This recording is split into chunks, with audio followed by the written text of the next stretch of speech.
Good evening and welcome to West Catholic High School in Falcon Stadium. Tom Mikowski along with Joe Sack as we call all the action for you tonight in the OK Blue Conference showdown between West Catholic High School and the Hamilton Hawkeyes. Yeah. You know, I was just out and I saw the actual Hawkeyes of Iowa a Oh, couple of weeks ago. I was out in Iowa. What a fantastic stadium to watch a football game. Really enjoyed that. Kinnick Stadium, right? An old boss, Kinnick Stadium. And we did the wave. I was on the side, so we faced the Children's Hospital and waved to the children after the first quarter, and just a really cool experience. Yeah. So, hey, we've got a great game for you scheduled tonight. Undefeated West Catholic, they come in at 7-0. Undefeated, right? Right. Ranked number 1 in the state. Yeah. Big. Corunna's number 2, and Catholic Central, our neighbors down the road, are number 3 in the MHSAA standings. What was really interesting, Joe, is I took a look at Snooze to You. Okay. And I know it's a site you like to go to as well, as we talk about potential matchups down the road. Right now, of course, a lot can change, but Snooze to You says District 1, West Catholic could be at home.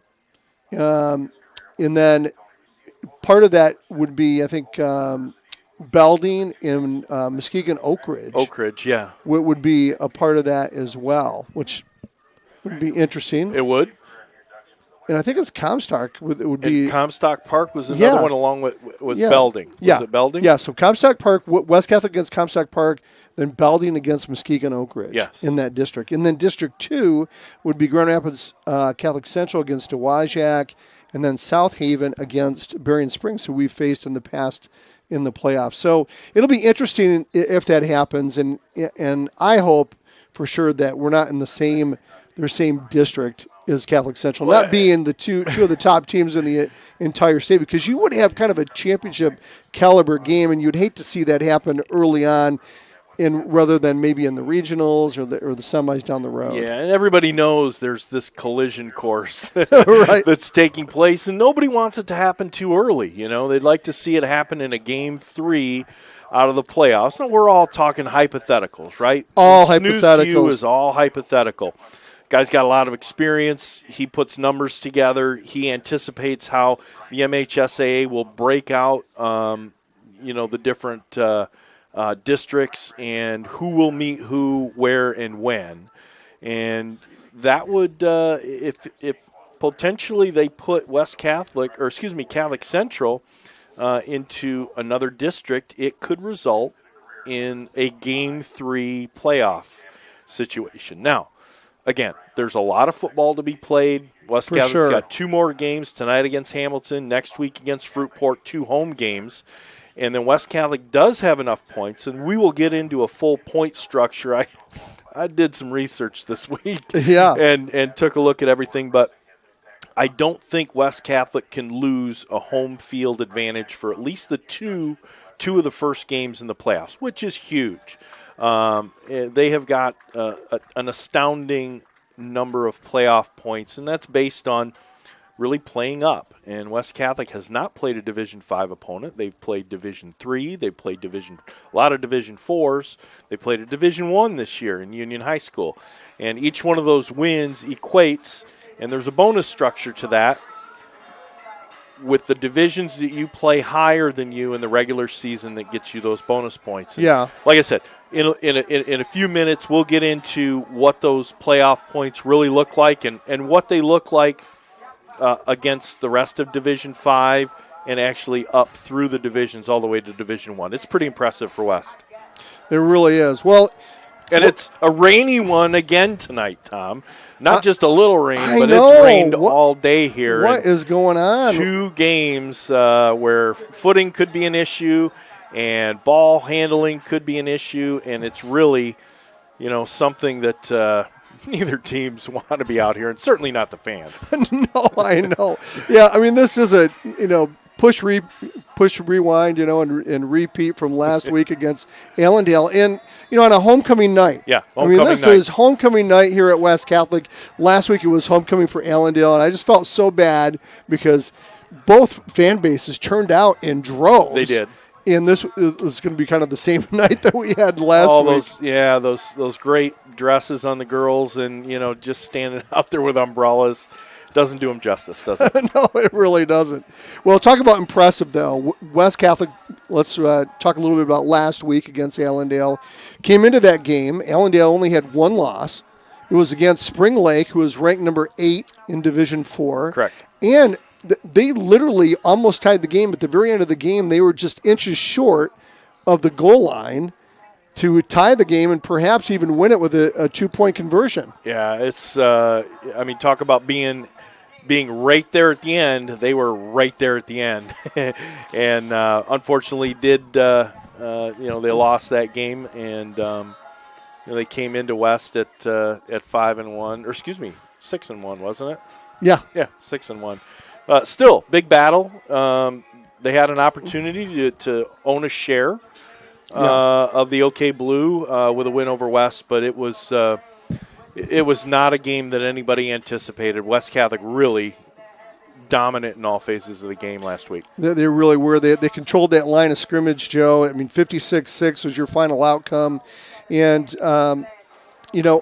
offensively, led by Charlie DeBrune again, amazing performance, 16 carries for 170 yards. So, again, averaging over 10 yards per carry, 2 touchdowns for Charlie DeBrune.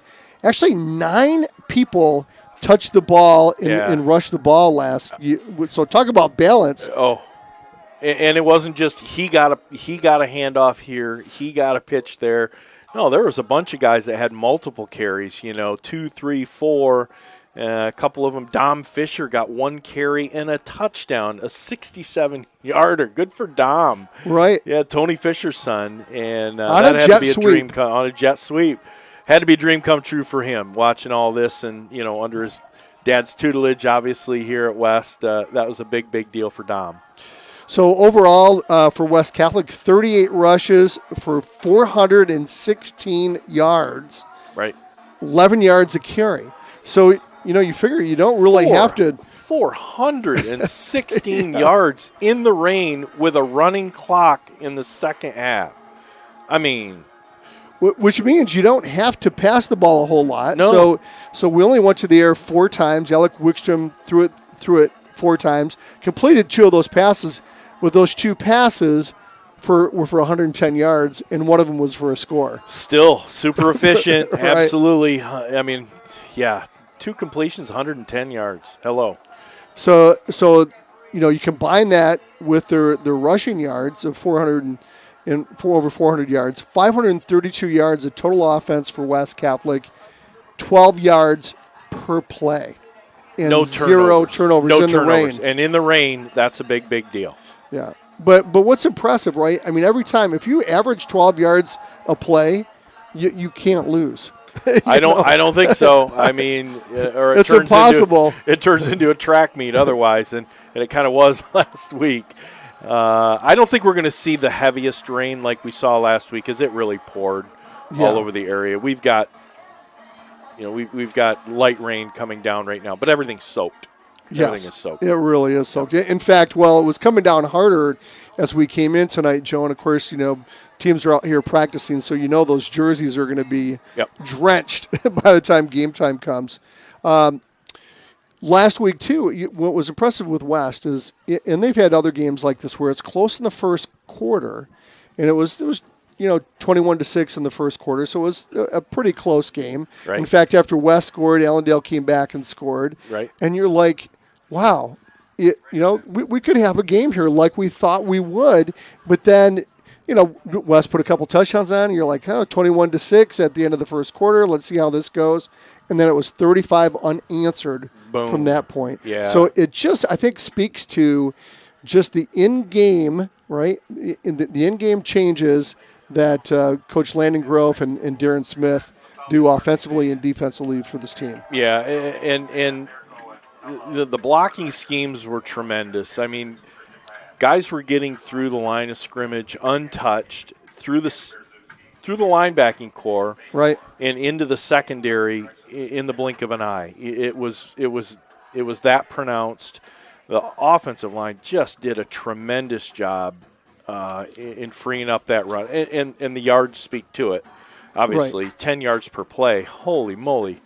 You got to hand 12 yards per play. Or 12 yards per play. You got to hand it to these guys, doing the up front, doing the heavy lifting. And, it's all coming through West Catholic. They keep sharpening that edge and being where they need to be during the playoffs, honing that offense, honing that defense. And we go and we look at defensively, and you're going to probably get into this, but I'll tell you what, man, Darren Smith is just phenomenal. I mean, he's on the level of Dave Check, if not better, from those great years, through Dan Roan and Dave Check on defense. And so we got to hand it to him. His in-game adjustments are just phenomenal. And the kids are playing with swag. I mean, they're out there with confidence. They're making hits. They're dropping people at contact. And I think it's got to be pretty intimidating for these teams. Who wants to play West Catholic? No. Nobody. It's like these kids like to hit. We saw that in these hype videos that are being put out this year. And I don't remember if it was Chris Schaub or one of the other players. I'm not sure which player it was. But it was like, you know what? I like to just go and, like, run over guys and get up and do it again. It's like these guys like to hit and play good, solid, clean football. Exactly. And we saw guys, opposing players, shying away from hits, through the hit. And I'm like, he kind of sheared away and kind of put his shoulder in and didn't really want to take that hit, stood up a little bit, knowing they're going to go down. That is intimidation. That is something that you just don't get when you're playing at this level. The guys are, at that point, defensively, where guys are scared. Right. Guys are scared to get hit. And offensively, that's or even on defense, that's where you love it to be, well, too. I don't want to get run over by Charlie DeBruin any day of the week. I'll tell you that right now. But he plays offense like he plays defense, right? But like a Charlie DeBruin, like if you're playing defense against him, so it's not only, defensively for the other team, but, it's on offense, too. So, as we continue with our Fox Pools pregame show here, too, we want to give a shout-out to that defense. Ryer Snow, Chris Schaub, David Brittenfeld all had tremendous games defensively last week. And don't forget, Gabe Schwieters as well. Didn't have as many tackles as maybe some other guys. Maybe had 3 or 4 tackles on the night. But an interception and a fumble recovery for Gabe Schwieters. Yeah, it was his game for turnovers, I'll tell you that much. It seemed like he was all over the field.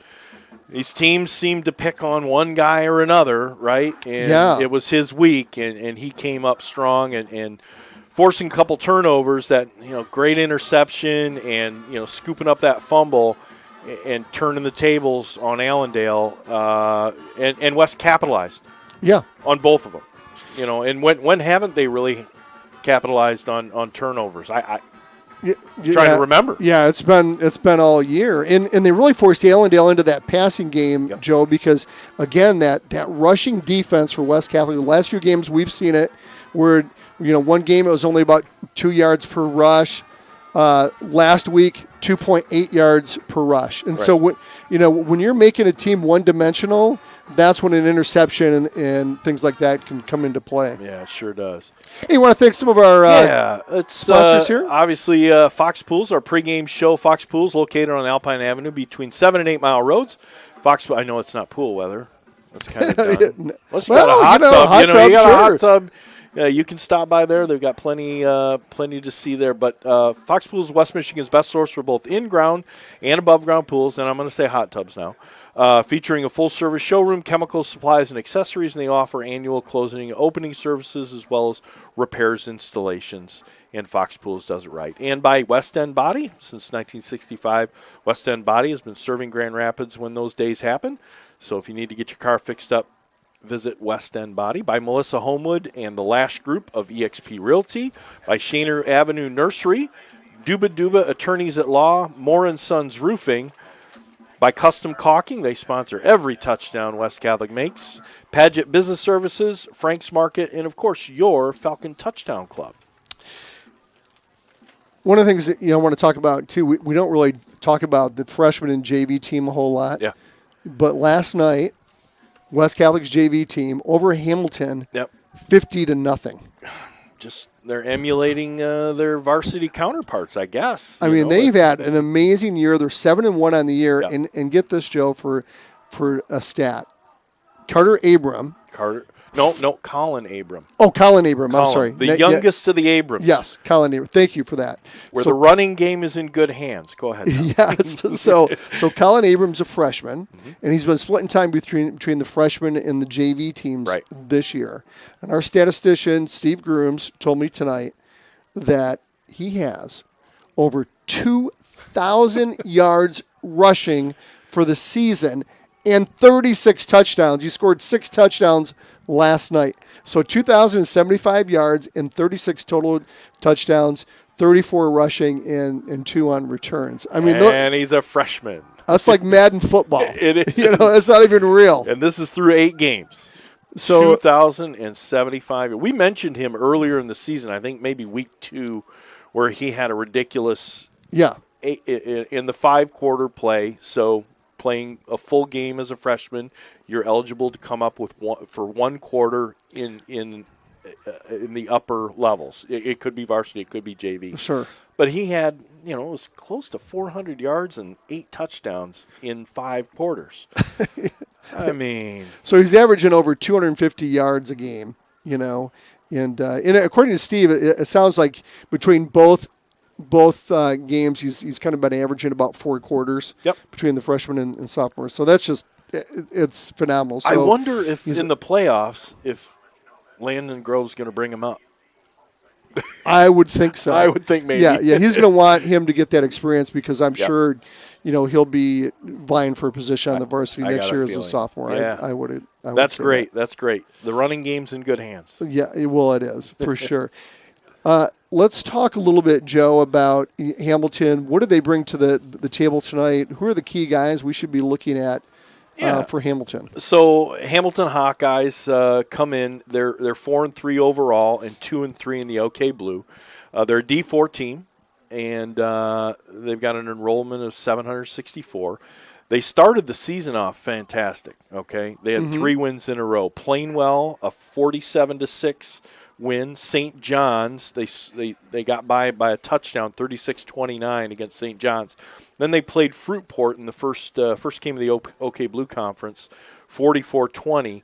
And then they ran into Allendale, Holland Christian, Coopersville, and Unity Christian. And boom, boom, boom. Allendale, they lost 38-61.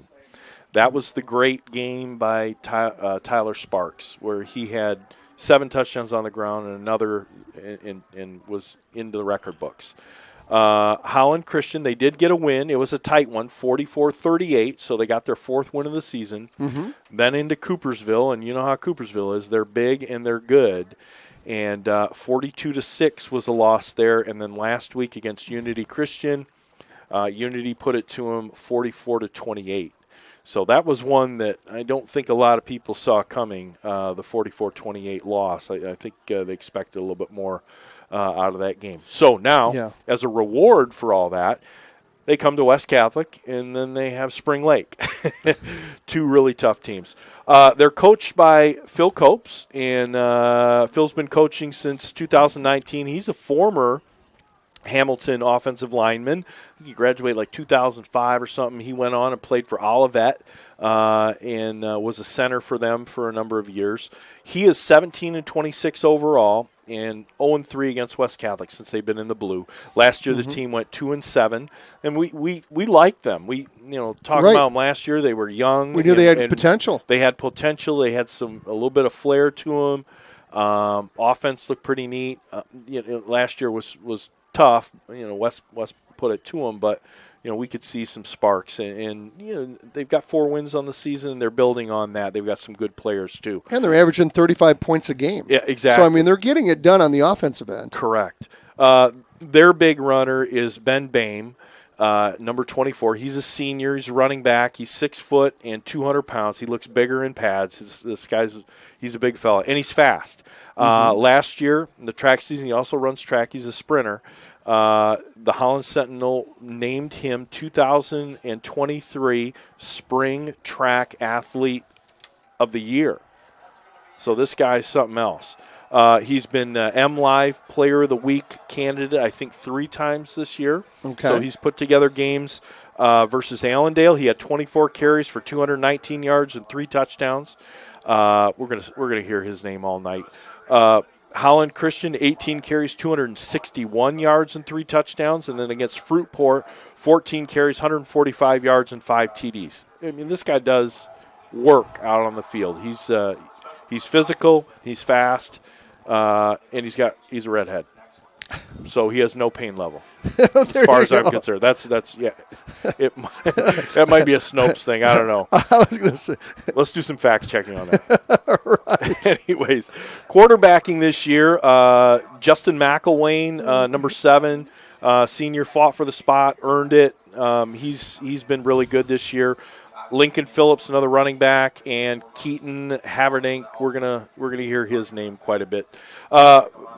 I love this stat: points for, points against. Okay, right. West Catholic 349 points this year on offense, and Hamilton has 243. That gives West Catholic a 106-point edge on the season. And then points against, West Catholic has given up 107 points defensively this year to Hamilton's 240. So that's a 133-point edge for West Catholic. It's huge. You know, those 2 stats make it, just huge. So Hamilton's coming in. You know the coach is pushing on him, on these kids, and Phil Copes wants to have them finish strong. You know that they didn't play very well last week against Unity. You know they wanted to win. I think it was more of an even matchup. But they're going to come out and they're going to be strong. We're going to see them. We're going to see them run the ball.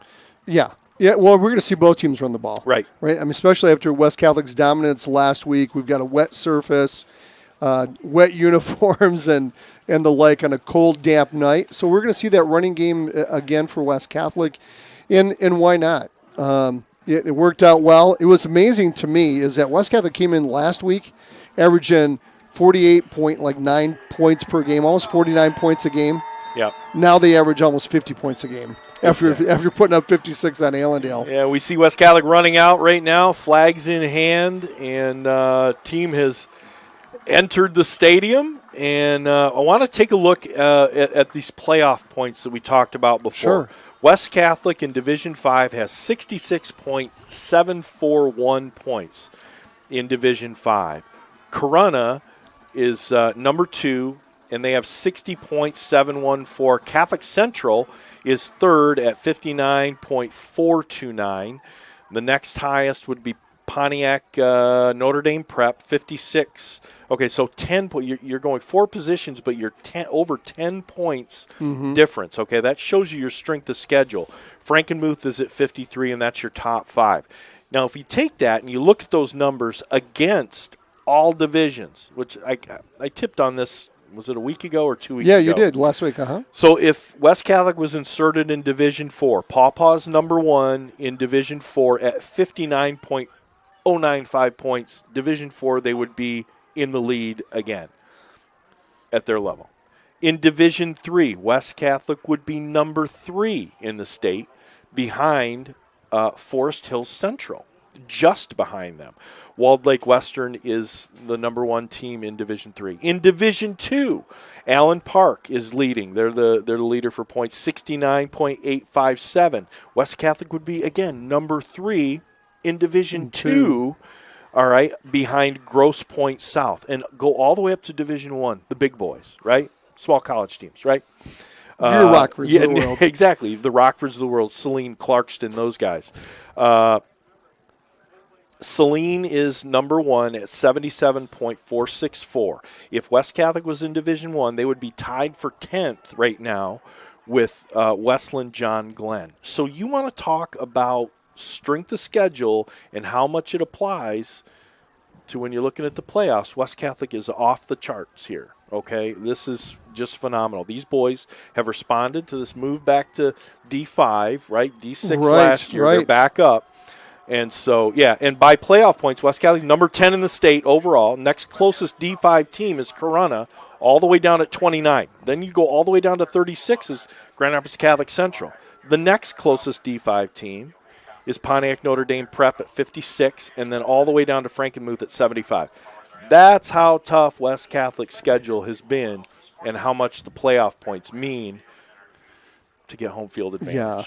That's huge. They're big. They're good. They're good. Well, they're good. And if you look at it, right, I mean, there's nothing on the schedule where they're playing down. No. And they're not playing any D6. In fact, there's nothing on the schedule where they're playing another D5 opponent. No, not until the playoffs. Everything is D4, D3, or D1. Right. Which is amazing. Both teams are on the field right now as they line up for the national anthem. Yep. And we're going to get some volume on our mic outside. And this will be our national anthem.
Welcome back to a cold, rainy, damp night at Falcon Stadium. Tom Mikowski, along with Joe Sack, as we call all the action for you tonight.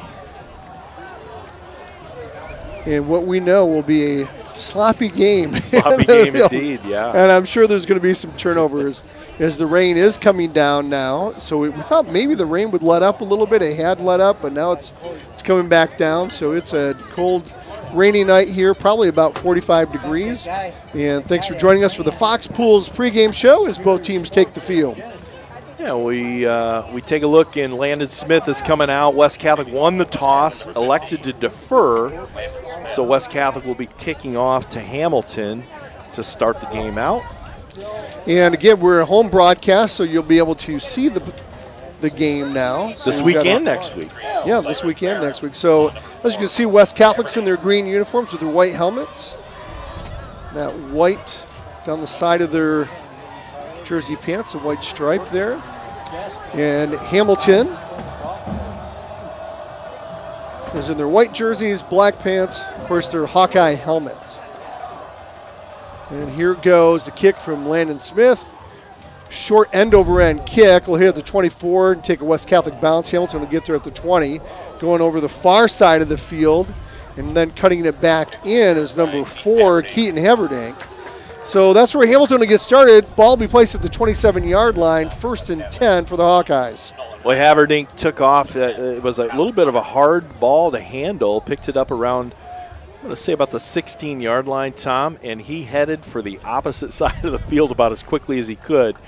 4 West Catholic defenders were in on him, but he made it across the field. Ball's going to be placed, looks like at the 27-yard line. That's where they're going to get started. Here comes the Hawkeyes.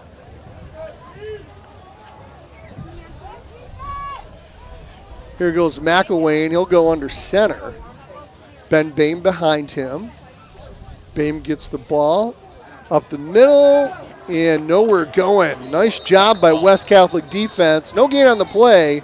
It'll be 2nd down and 10. Yeah, big pile up there. Wyatt Fredrickson was first one in with the stop along with Josh Mitchell. And they got maybe a yard on that play. Looked like a rugby scrum there. But slow going for the Hawkeyes on their first play. And we see McElwain, of course, going over to the sidelines, getting his play. They're going to try to shorten this game. Ball control, use the clock as much as they can to keep West Catholic's offense off the field. They will indeed do that as McElwain goes under center. Fake to Boehm. Now he's going to pitch it out. On the far side of the field and getting tackled right away is A.J. Fredrickson. So that'll bring up 3rd down and long, 3rd and 9 for the Hawkeyes. Charlie DeBruin on the play. They lost 2 on that. And kind of a late pitch, Tom. McElwain was, we got a little wind in there, don't we? Just a little bit, wind in the mic. Yeah, McElwain, a little bit of a late pitch to the outside there, but converged in very quickly with the Falcons, and now a 3rd and 11 for the Hawkeyes. Tight formation again for the Hawkeyes. 1 right, 1 left. Roll out to left under pressure, and he'll go down. McElwain gets sacked on the play. Nice job by West Catholic. That's Ryer Snow in on the tackle. Yeah, Ryer Snow did a nice job. He just pushed his defender backwards, converged in on McElwain, got a little bit of help, and down he went. Sack on the play and a loss of about 12 yards maybe. It's going to put him back on the 14-yard line. The punt unit's going to come out. Punter's going to be set up right about the goal line, Tom. Ryer Snow came off the field. He was kind of bent over like he was hurt a little bit. Let's hope he's all right. Here goes the punt for Hamilton. Nice punt. On a cold, windy night, it's going to be fielded there at the 50. Now at the 45 is Olszewski, as he'll go up to the 42 of Hamilton, and that's where they'll get started. And that's one thing, Joe, with this West Catholic team, it seems like every possession is from their own 40-yard line and across midfield and sometimes into the visitors' territory. Yeah, exactly. You know, if you're going to win the game of field position tonight, that's a really good start. It sure is. Yeah, they're going to get started right in Hawkeye territory at the 42-yard line. Ball's going to set down, and here comes the West Catholic offense. Shotgun formation for Wickstrom. He'll look over and get the call. Charlie DeBruin will be off to his left. 2 left, 1 right for West. Hand up to DeBruin, up the middle. Fights his way over the 40 down to the 38-yard line. Be a nice 4-yard pickup for Charlie and bring up 2nd and 6 for West. A nice front, nice defensive front for the Hawkeyes. They got some big guys out there. Big number 71. That's Max Brink.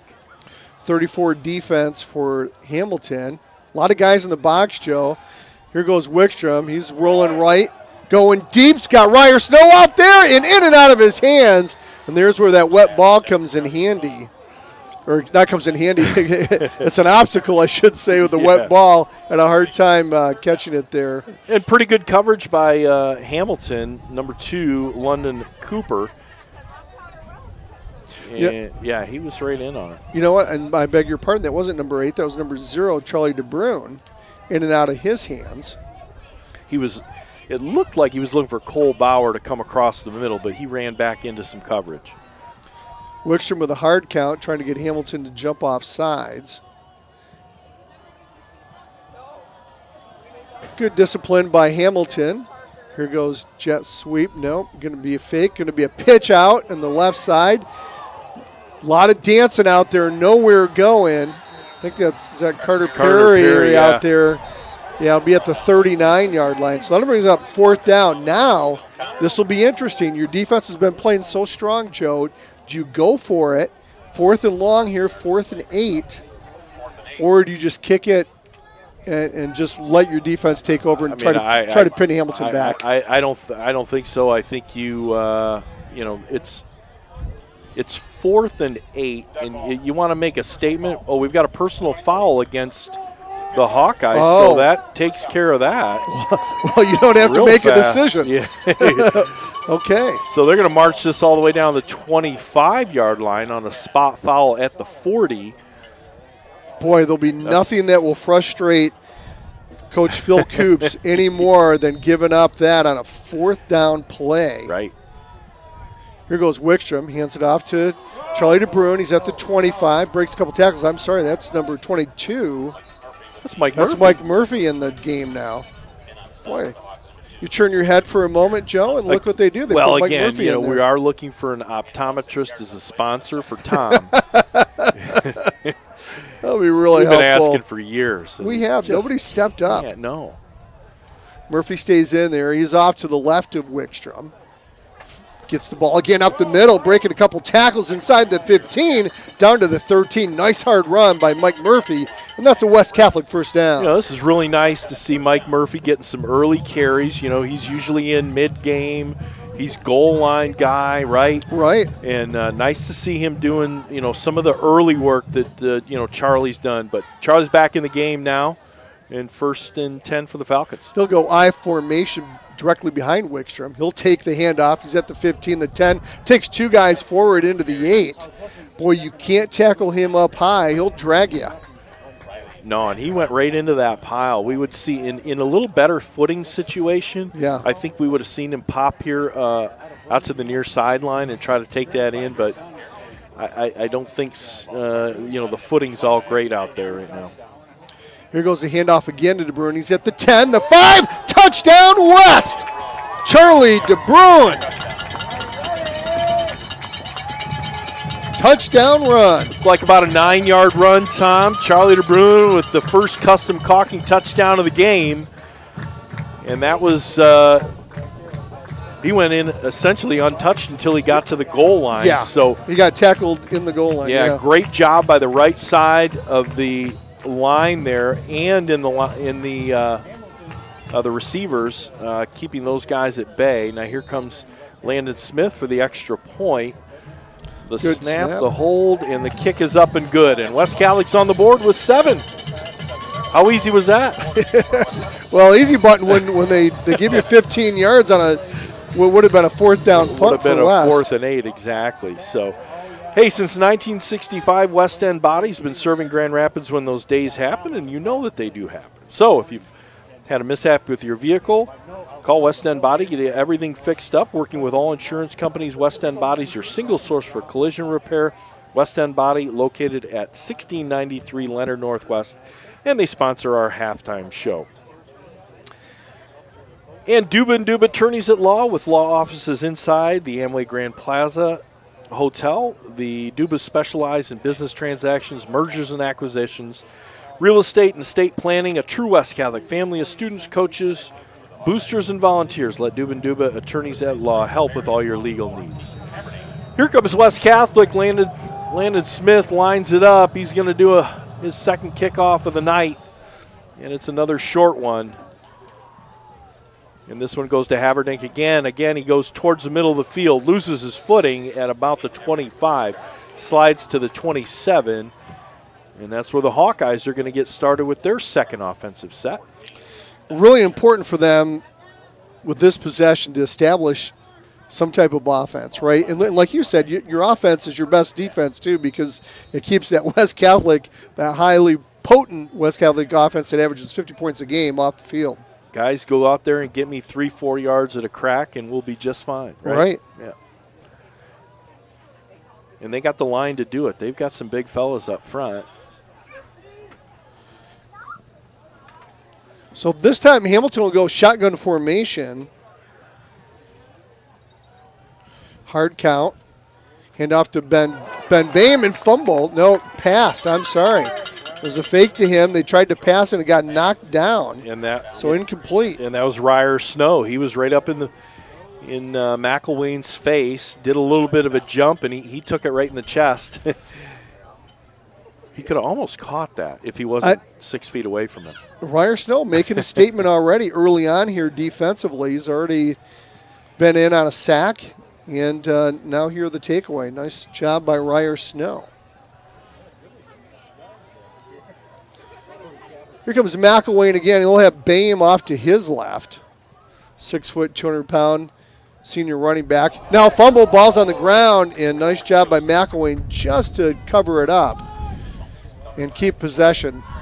Pigskin's a little slippery out there. Yeah, we said that. Wish that ball had a handle on it. Right.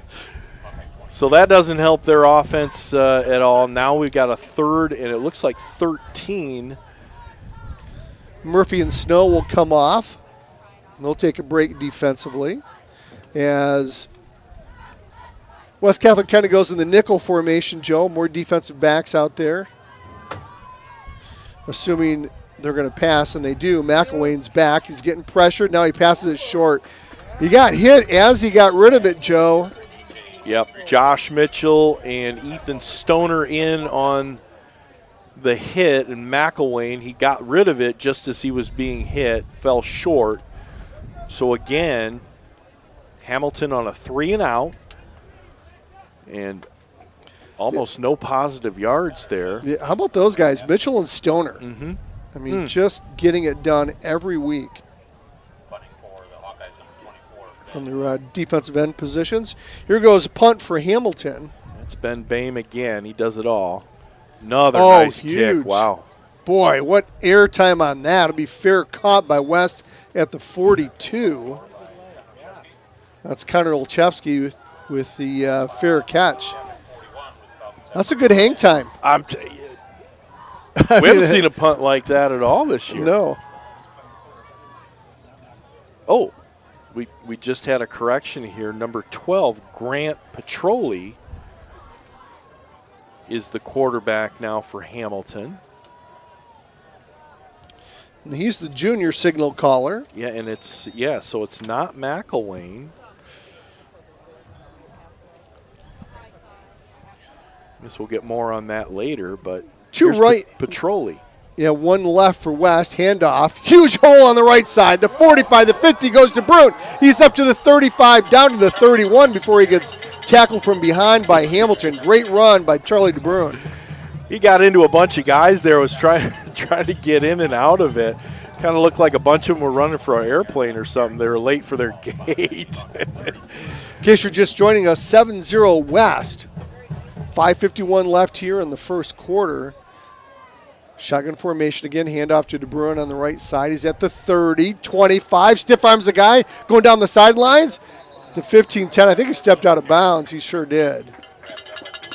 They're going to mark him down probably at the 15, it looks like. Yeah, he got a little help going out of bounds by big 71 Max Brink.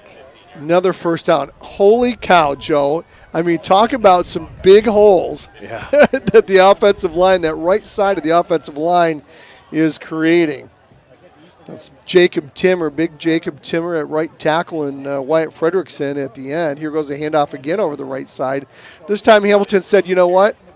We've seen this a couple times. We're going to overplay it, and we'll stop Charlie DeBrune for no gain. Yeah, Riley Vanderhulst, the junior defensive tackle. That first contact, hung on to Charlie, dropped him right there at the line of scrimmage. Right place, right time. But look at that defensive front now that Hamilton's pulling in here. They've got 6 guys up. David Brittenfeld's in at running back. So he's the third running back that West has used tonight. They've used DeBrune and Murphy. Now Brittenfeld will shift over to the left. One-on-one coverage wide left. Let's see what they do. Hand off to Brittenfeld, and he'll get tackled by the ankles at the 15. So no pickup on the play. That'll bring up 3rd and 10. And look for that, Ryer Snow's out there, one-on-one coverage out there on the far side, Joe. A lot of room there to run a skinny post, a little slant on the inside. It's just got a lot of room. I thought it was going there. Yeah, I was pointing that out to you. You got Cole Bauer here on the near side. Fake to Brittenfeld. No, they'll give it to him. He's at the 15, the 10, 5, touchdown West! Mike Murphy. No, Mike Murphy. 22, my bad. Yeah, no. Custom caulking touchdown. Mike Murphy from, let's see, I don't know, where were they? They were about 6 yards out. The 15-yard line. Oh, 15-yard line. Yes. 15-yard run by Mike Murphy extends the lead to 13-0. It shifted Murphy in there and took Brittenfeld out on me. So West Catholic scored at the 7:13 mark, and now again at the 4:21 mark. Up 2 touchdowns, 14-0, West Catholic. That quick, Tom. What an offensive juggernaut we've got going here. And let's pay some more bills here. Moore & Sons Roofing. If you need to repair or replace your roof, choose Moore & Sons Roofing, where you don't just get a great roof, you get a great roofing experience. The quality and craftsmanship that they invest into every roof is second to none in the industry. So for all of your roofing needs, choose Moore & Sons Roofing, and Owens Corning Certified Contractor. And by Custom Caulking, they're the contractor's choice for waterproofing and crack sealing in West Michigan and beyond, both residential and commercial. Custom Caulking should be your only call. On-the-spot color blending and friendly service is what to expect from Custom Caulking, and the Norder family proudly supports West Catholic football and all Falcon athletics programs. So Landon Smith out for his third kickoff. Let's see where he puts it this time, Tom. Here's the run up. Here's the kick. A little bit of a low one. Tries to hit it at the numbers. Taking it to 20. And this time it's number 3.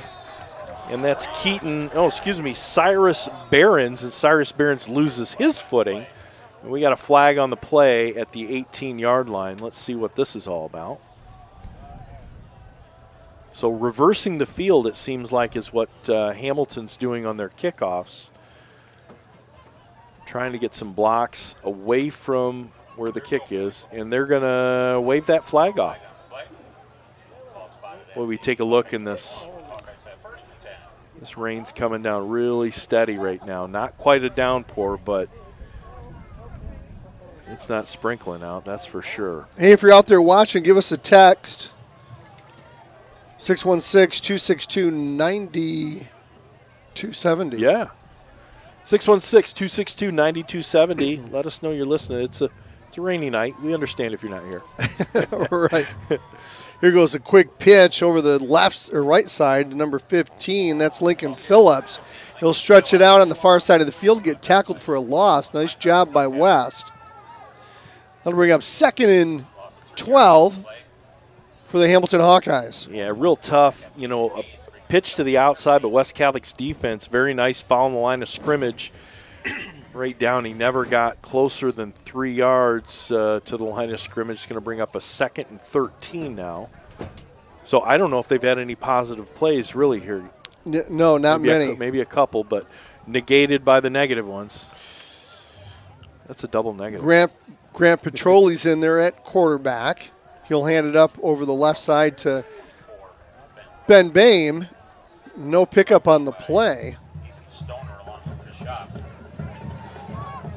Hey, we want to mention around the OK Blue, Allendale Unity Christian, they're playing. Coopersville's at Holland Christian, and Spring Lake's at Fruitport.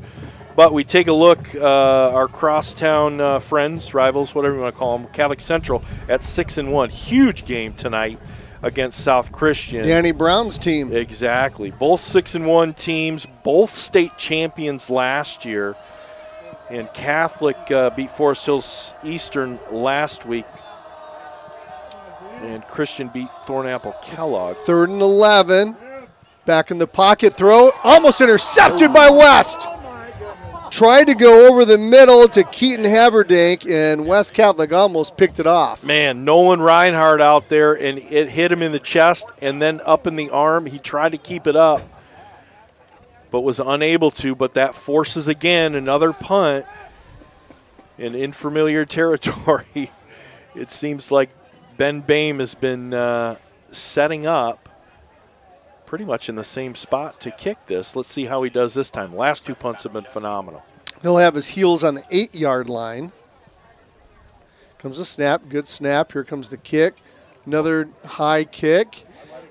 Probably not going to be returned. We'll take a Hamilton bounce all the way down to the 40-yard line, and that's where West Catholic will get started on their 3rd possession of the night after scoring on their first 2 possessions. Yeah, and hey, let's look back at last year with the Catholic Central versus South Christian. So South Christian beat Catholic last year, breaking up a 42-win streak in conference, and it was a 34-36 game. So you you know the Cougars are going to want to come up against the Sailors tough tonight. But, rain is the great equalizer. Sure is. And we'll just see. I think they're playing at Catholic Central. They're playing at the Cat. DeBruyn's back in there. He's directly behind Wickstrom. Let's see if he gets it. He does over the right side. Tries to juke off a couple Hamilton defenders. Nice job by Hamilton. Maybe a pickup of one on the play. It'll bring up 2nd and 9 for the Falcons. Hey, Experience West Night. Calling all middle school families. Join us for the Experience West Night on Thursday, October 19th at 6:30 p.m. That's Thursday, October 19th at 6:30. Come learn more about the West Catholic community and see what your family's experience at West Catholic can be like. And here goes another handoff to DeBruyn. He's at the 45, the 50. Tries to shake a tackle.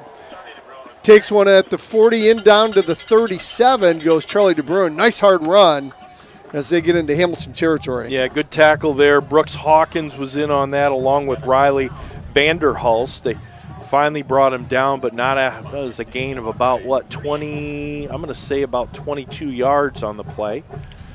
Rain is really coming down right now. This is a miserable evening for both spectators and players. Here goes the handoff to Brittenfeld. He's inside the 35. For that Experience West Night, Joe, for the middle schoolers, that you can visit grwestcatholic.org/admissions to register. As we look at this potent West Catholic offense. Connor Olszewski gets into the game along with, is that Brittenfeld? Brittenfeld's in the game at running back. He'll get the handoff, 35, inside the 30 to the 28. Real patient run there for Brittenfeld. Kind of got the line of scrimmage, paused for a second, waited for a hole to open, and he got himself about an 8-yard gain. We've got an official timeout now, Tom. I think it's a injured Hawkeye on the field, and score is 14-0. We've got 52 seconds left here in the first. Yeah. So, Padgett Business Services, your small business experts for tax prep, bookkeeping, and payroll. Don't have your tax prep and accounting be a coin toss. Leave it to Padgett Business Services to get it done right. And Falcon fans, you can visit Padgett online at PBSGR. That's PBSGR.com. And thanks to Mark Davey, Teresa, and the great staff at Padgett, located on Lake Michigan Drive, right next to Mr. Berger. It looks like the injured Hawkeye's coming off the field. A little bit of help getting off, but under his own power, and that's Riley Vanderhulst, big number 50. Real active member on the defense. So both teams break out after the injury timeout. West Catholic's going to have a 3rd and 1, balls at the 29-yard line. Brittenfeld back in there at running back. He'll go off to the left of Wickstrom. One left, one right. Fake to him. Wickstrom's going to go deep. He's got a receiver out there. Touchdown, West! I think that's Ryer Snow with the touchdown. Ryer Snow. Boy, he had that nice skinny post that we talked about. You called it. Little slant off of the far side of the field. And Wickstrom had plenty of time, good protection, delivered the ball. There was a nice separation between Snow and the defender, and West Catholic with their 3rd touchdown of the night with 36 seconds to go. And here comes Landon Smith for the extra point. Doesn't take long for this team to put a touchdown up. Here goes Smith with the extra point. It's up and it's good, and they extend the lead to 21-0. 36 seconds left here in the first. Also, Joe, West Catholic, I want to talk a little bit about the Football Frenzy Food Drive. Wood TV 8's Football Frenzy Tailgate is coming to West Catholic on Friday, October 20th for their daybreak broadcast. As part of the tailgate, West Catholic will be hosting a food drive to support local food pantries. Food donations will be presented live on Daybreak. Community members who are interested in contributing can bring non-perishable food items to West Catholic's main office by Thursday, October 19th. That's a nice thing. And again, this is benefiting who? Just community food drive? Yeah, support local food pantries. Perfect. What a great idea. And so that'll be a Fox 17. That's an early Wood TV. Wood TV. Okay, yep. Wood Football TVA. Frenzy early in the morning. Here goes Landon Smith, kickoff from the 40s. Low driving kick. It's going to go through the end zone.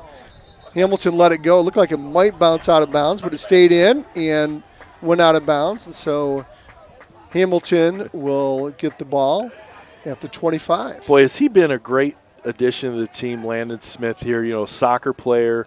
His dad's the coach of the soccer team, yes. Right? And the variety of kicks that he puts up, and it's hard to prepare for him. You know, he had 2 short ones. He put that one out, out at the. I think it landed on about the 5-yard line and skated into the end zone. But hard to prepare for a kicker like him, and he's been neat to watch all year. So Hamilton gets started at their own 20. They go right to left here in the first. Handoff up the middle, nowhere going. Boy, there's that vaunted rush defense of West Catholic, and Ben Boehm cannot find a hold to save his life. Yeah, Josh Mitchell in there, I think first contact, and then, 3 other Falcons got in there. Again, where are the positive running plays for the Hawkeyes here? Yeah. Just getting stuffed. 2nd and 13. This is kind of what they did to Allendale and forced Allendale to go through the air, and that's where the interceptions come in. As the first quarter is going to wind to a close, your score, West Catholic Falcons 21, the Hawkeyes of Hamilton 0. The new Frank's Market's located at 1020 West Fulton in Grand Rapids, featuring the area's best fresh and smoked kielbasa. I've just gotten over Pulaski days. Oh, yeah. I think Thursday. Yeah, we hit finally that too, recovered. Yeah. Awesome steak, succulent roast, hot shots, deli meats. Stop in and experience the fantastic service and products the Sanizak family has delivered in Grand Rapids for decades. Since 1933, Frank's Market is the only choice. And eXp Realty is the national leader in real estate, and Melissa Homewood is your local expert when it comes to buying or selling your home in West Michigan. Melissa can orchestrate market watches, property searches, home value assessments to make your buying or selling process as thorough as it can be. You can find Realtor Melissa Homewood on the web at melissahomewood.com. That's melissahomewood.com. Melissa Homewood, The Lash Group, and eXp Realty, your real estate done right. So both teams come out after the break here and moving into the second quarter of play. West Catholic up 21-0 on the Hawkeyes. Hamilton's had just an awful time moving the ball, Tom. They have been able to get nothing going, and it's not even a sustained drive. It's just a first down at this point is what they're looking for. Yeah.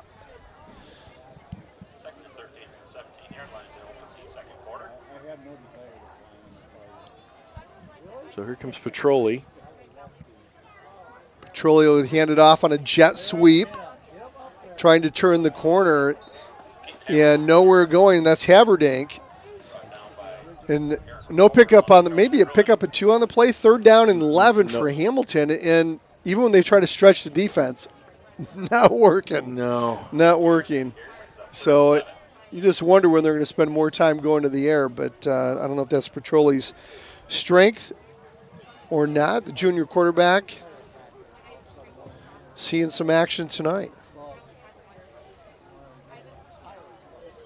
On a cold, wet night, welcome to Falcon Stadium as Tom Mikowski and Joe Sack calling all the action for you here on this West Catholic YouTube channel. Glad you're joining us. As Petroli gets in shotgun formation, Ben Boehm off to his left. He'll send 2 left, 1 right. And here comes the whistle. Timeout, Hamilton. Probably a good timeout if they didn't like what they saw, knowing they need a first down really bad. Feel free to give us a text, 616-262-9270. We'll try to get you on the air, 616-262-9270. Yeah, we got a lot of folks listening out there. And the Egglers are out there listening, and Ben Sweetite. Yep, he's listening. Get ready for his final 3rd and 4th grade West Side game tomorrow. I know they got a win last week. Talked to Ben. Okay. Yep. And I'm like, you really followed them pretty closely, huh? Well, yeah. I mean, it's 3rd and 4th grade. What are you going to? Yeah, absolutely. So they need to get a win so Ben can keep his job for next year. Nice. I heard you're one of the top running backs' dads out there. So, yeah, bad weather for homecoming, kind of tough.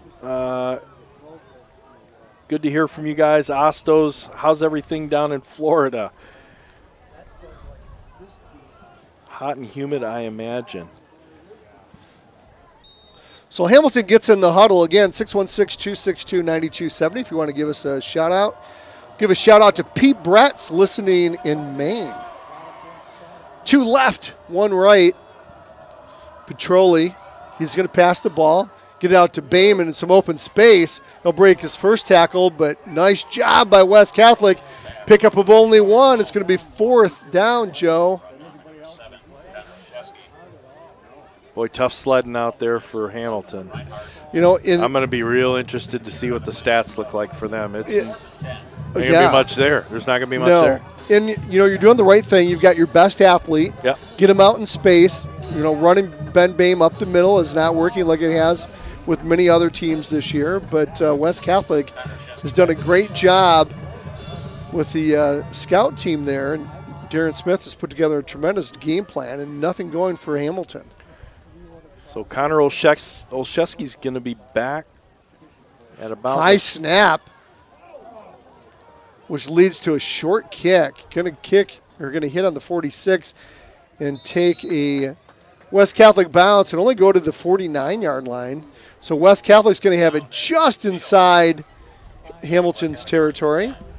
Yeah, Tyler Heitzman, Mary, and Cooper Heitzman, they're all listening from Crockery Lake. Thanks, you guys. We missed you last week.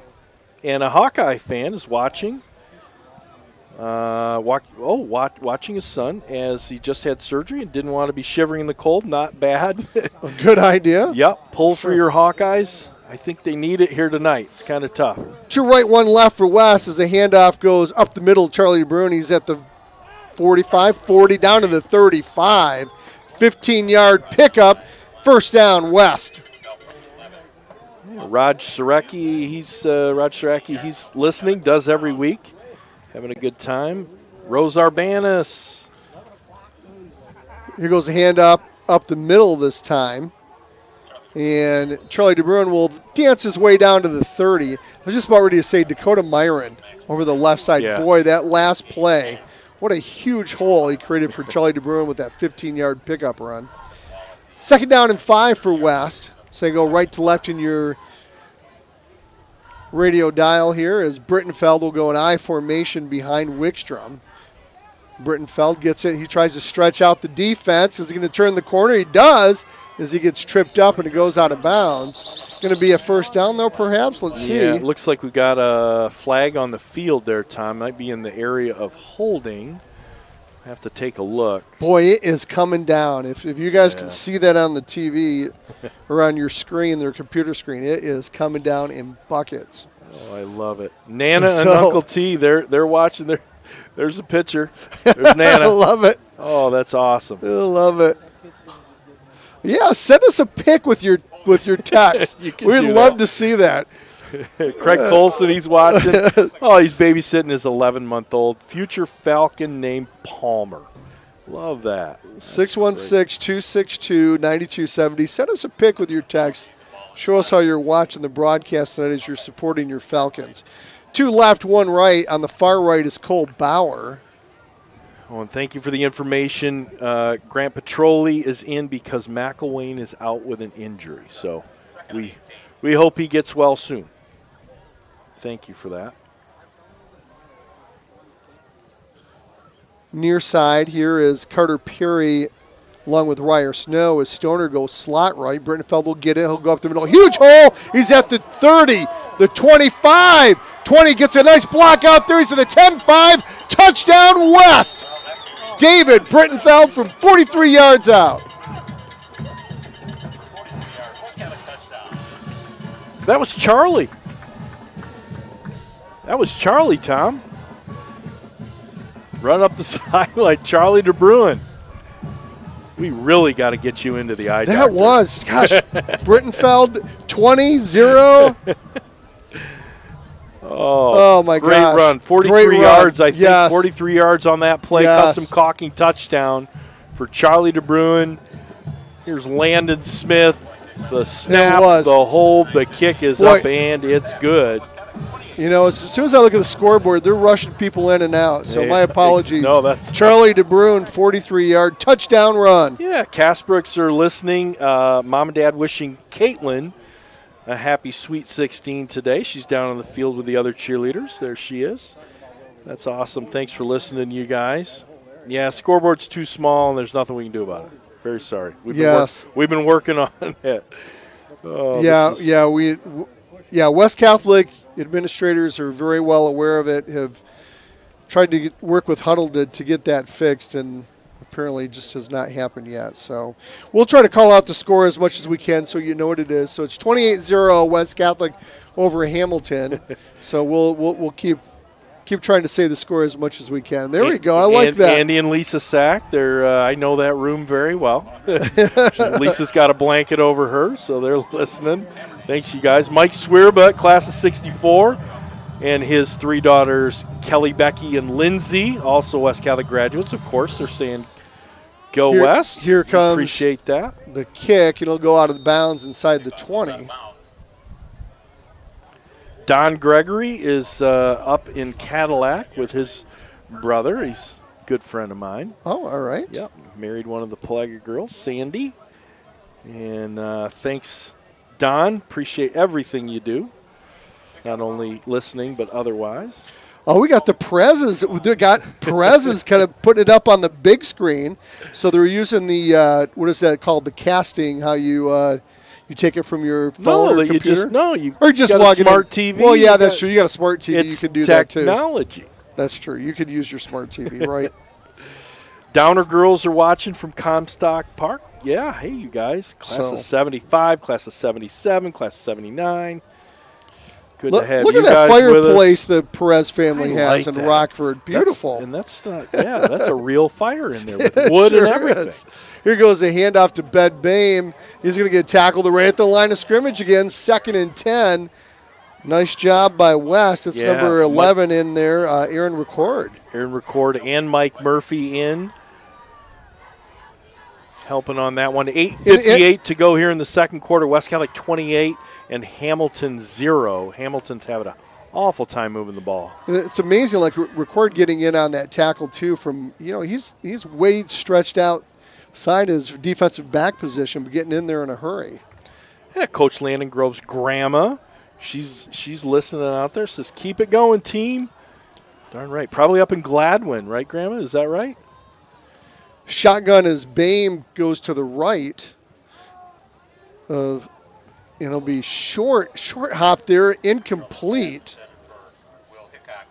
So Petroli's pass is incomplete. It'll be 3rd down for Hamilton. Billy K's out there. He's going to rub it in. He says, we'll be sitting on the beach at Siesta Key tomorrow. Oh, jeez. Going to miss this wonderful wet weather. Yeah, you are. Hey, go on up.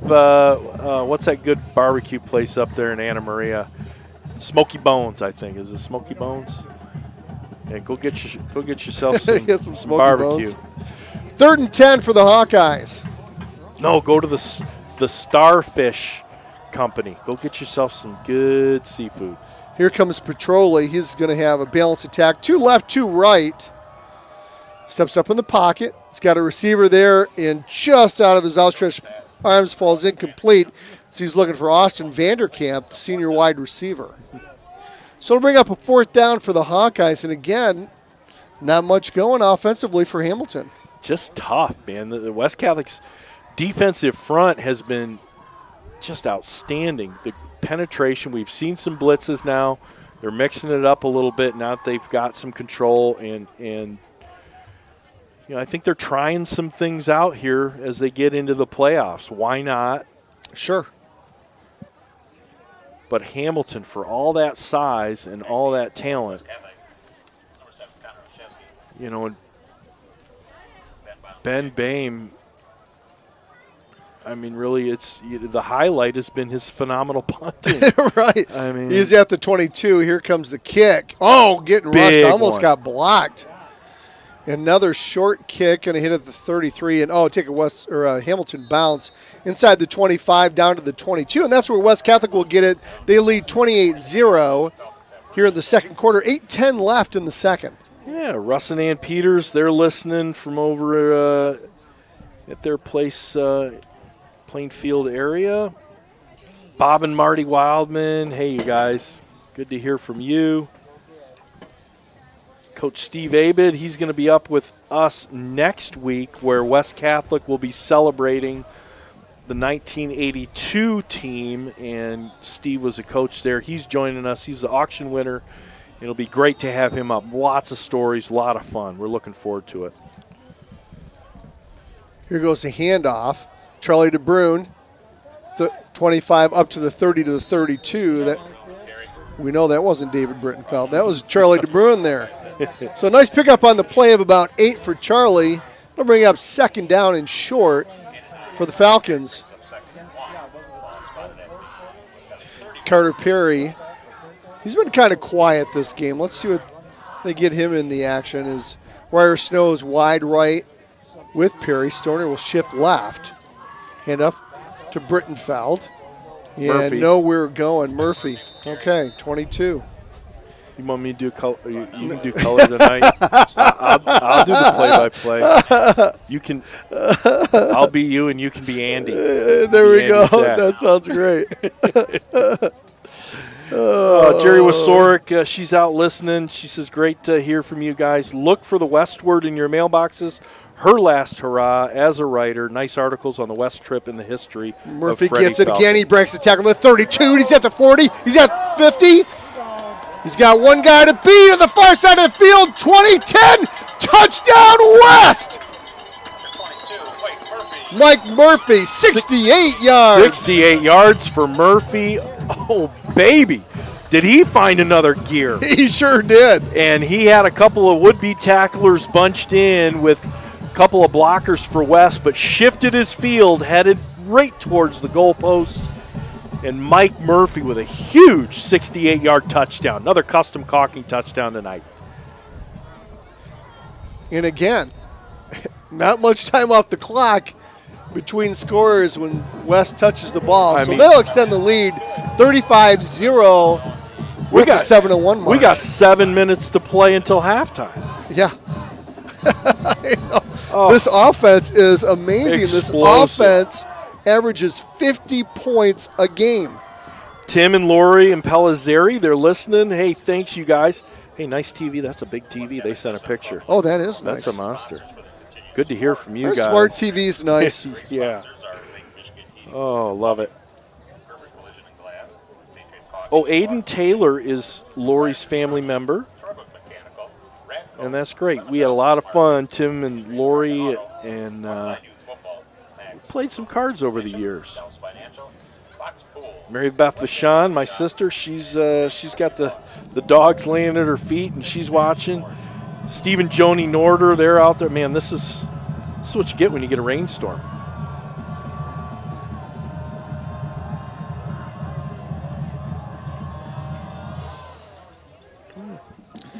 So here goes the kick. Will be down at the 15 where Hamilton will get it. Up to the 20. Over the 25. That's where they'll get kicked out of bounds. Again, Hamilton looking to do anything offensively here in the first half. Rose, what a great picture. That's nice. You're comfy, cozy in that recliner. Kevin Vachon, of course, he's throwing the tennis ball to the dogs. And Mary Beth listening. 6:55 to go here until halftime. West Catholic very dominant against Hamilton tonight. It's 35-0 already. And we're still in the first half. Petroli's going to get under center this time. We're going to see if they could probably hammer it up the middle. Let's see what they do. Comes a snap. Hand off to Boehm again. He breaks a couple tackles, goes on the far side of the field. He'll get kicked out of bounds. Nice run, but he picked up a first down for Hamilton. Boy, nice about 13-yard gain on the play. And that's what everybody's expecting out of Boehm. Yeah, they are. That's exactly what they're expecting. Get that clock going. Not till second half. Oh, it doesn't start till second half. So Rick Koloska just popped up here into the booth to say hello. He was at West Point last weekend. Saw both of his boys. Timmy got a touchdown. Awesome. Here goes the handoff to Boehm over the left side. Nice hard run for Bame. He'll pick up 5 on the play. 2nd and 5 for the Hawkeyes. Yep, and Kyle got to dress for the first time, so earned his uniform playing for West Point. We're real proud of him. 2 of West Catholic's finest here of recent, serving our country, playing a little football for West Point. Very exciting. Timmy got his first touchdown. That was really cool. It's really exciting. Nice. So here comes Petroli, tight formation for Hamilton. Hand off to Bame again. He fights his way near a first down. I think it's going to be just short, Joe. Bring up, might be 4th and 1. Let's see where they mark him. At this point in time, I'll tell you what, you're going to go get a yard. If you're a Hawkeye, you're going to go get a yard for your team. Yeah, for sure. Or my bad, 3rd and 1. 3rd and 1. Still going to go get a yard for your team. Yeah. I love it. Well, great to hear about Timmy. You know, you said 2,000-yard rusher here at West Catholic, and as we mentioned on the air earlier, Colin Abram, a freshman, splitting time between the freshman and JV team, already with over 2,000 yards. So kind of picking up where Timmy left off. And of course, Charlie DeBruin went over 1,000 yards rushing for the season last week as Bame gets the ball, fights his way to a first down. So they'll move the chains. Ball up at the 47. It'll be 1st and 10 for the Hawkeyes. Boy, Bame just showing how physical he is. Needed 1, got 3. And that's going to be another first down for the Hawkeyes. I think they found something. They need a little gut check time. And now a nice pair of first downs, and they're moving the ball. We're at the 4:50 mark here in the second quarter. It's been all Falcons, 35-0 on this rainy, dreary night. Very cold night here on the west side of Grand Rapids at Falcon Stadium. Here goes quick pitch over the near side. Nice job there as they get into West Catholic territory. That's Lincoln Phillips, the junior. And they're finding something along the edges, Tom. They sure are. 2nd down and 4 after the 6-yard pickup. Ball will be placed at the 47 of West. Clock keeps ticking away. We're at the 4:10 mark. You know, and the Hawkeyes, they want to get this thing in the end zone. They don't want to start the second half with a running clock, with a 35-point deficit. They need to get this thing in and turn this game in their direction. Here goes Petroli under center. Bame directly behind him. Bame's going to get the ball. Going to break a couple tackles. He's running hard, Joe. He's at the 40. Patient. Talk about a workhorse. Yeah, and patient right there. You know, he waited for his tackle, waited for the hole to open up, and got himself, again, another first down. So they're now in West Catholic territory. Ball's going to be right at the 40-yard line. 3:30 to go until halftime. And join us for the West End Body halftime show. We'll have Steve Grooms and all his stats and a little analysis. And we're also going to we're going to have Mike Debris in, and he's going to tell us what's going on with the Alumni Association here west. Here's the ball on the ground. Yep. Fumble. So Petroli had a hard time gathering in the snap, and he just covers it up. Smart play by Petroli. That'll bring up 2nd and 10 for the Hawkeyes.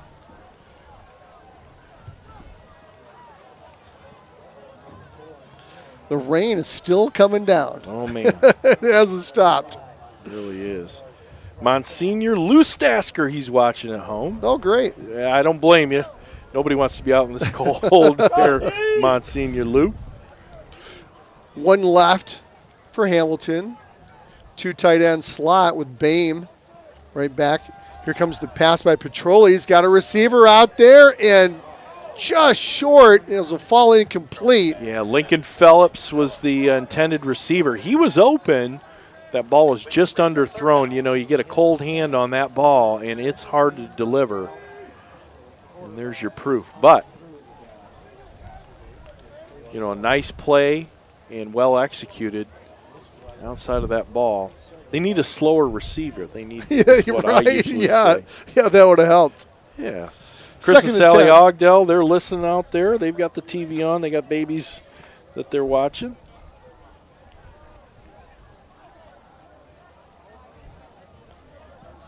Let's see what Hamilton does here on the 3rd and 10. Go with the tight formation again. Petroli under center. He's going to hand it off to Boehm. He's going to start inside, try to get outside. And guess what? It's Aaron Record, tackle at the ankles. Boy, he was in there quick and just popped right up after he tripped him. How about that kid? That's a sophomore. Yeah. He's really been turning it on here in the second half of the season. Defensive coordinator Darren Smith's wife, Kristen, and she's watching, staying nice and warm with Jagger and Ava and their friend Emma. They're watching the game. Feel free to give us a text, 616-262-9270. Send along a pic, too. Let us know if you're cozying up to a fireplace. Russ and Ann Peters said, would you give a shout-out to Lieutenant Scott Peters, West Catholic 2001. He's stationed on the Gulf in Port Arthur, Texas. It's his 19th year in the U.S. Coast Guard. Know him well. St. Peter and Paul kid. Awesome. Yes, we'll say hi. Yes, we'll give a shout-out. Thank you for serving. Peters went to St. Peter. Yeah. That's from the Department of Redundancy Department. Looks like we got a timeout on the field. Hamilton calls their second timeout, I think it was. And we'll thank a few more of our sponsors. Absolutely. Of course, Fox Pools, located on Alpine Avenue between 7 and 8 Mile Roads. Fox Pools is West Michigan's best source for both in-ground and above-ground pools, featuring a full-service showroom with chemicals, supplies, and accessories. They offer annual opening and closing service as well as repairs installations. Thanks to Mike and Patty Fox. And they say go Falcons. And Shaner Avenue Nursery. Of course, we saw a picture of Kristen, and they're sitting in front of their fire. Fall's perfect time to create the beautiful landscape you've been wanting for your home, and Shaner Avenue Nursery is the team you need to make this project a reality. Kristen Perez, proud West Catholic parent from Shaner Avenue Nursery, will meet and design the look you want to make your home the envy of the neighborhood. So just contact Shaner Avenue Nursery and Kristen Perez at 616-293-7228. That's 616-293-7228. I want to give it a shout out to the West Catholic Band. The marching band received a superior rating, which is a top score at the Michigan School Band and Orchestra Association Festival for the 6th year in a row. And we're going to have the band on at halftime. We're going to have Mike Debris here discussing some things, and everybody likes to see the homecoming show and here the band. Here goes Petroli. He's going to go deep. No receiver there except for West Catholic, and it will fall incomplete as Chaz Vita was back there in coverage. One off his fingertips. And so it's a turnover on downs. That'll bring West Catholic forward. Did you realize that the West Catholic Band, they've earned the MSBOA medals at every competition they participated in since 1999. Man. 24 years in a row. I mean, they sound great. That's amazing. They sound absolutely fantastic.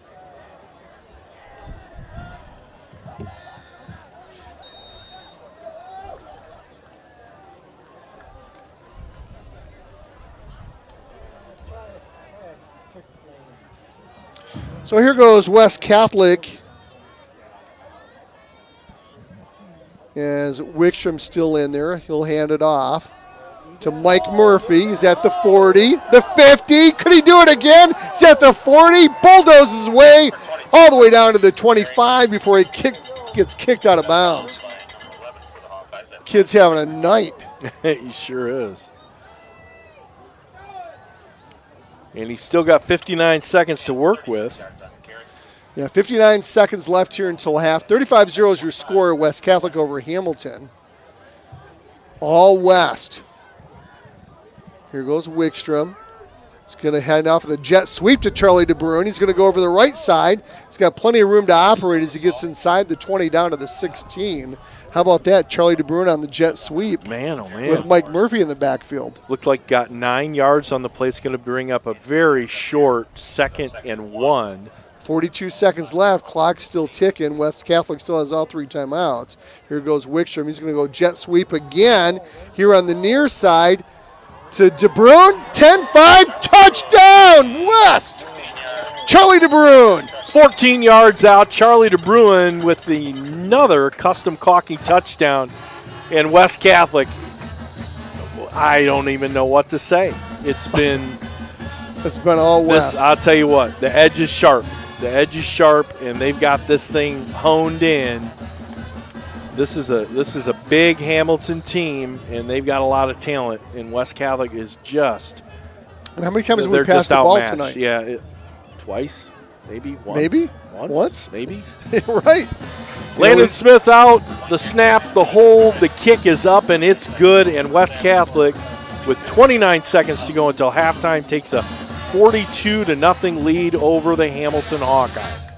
Hey, remember, join us here at halftime. A couple seconds away, we're going to have Michael Debris in from West Catholic. He's going to be talking to us about some alumni things. Since it's homecoming, kind of appropriate.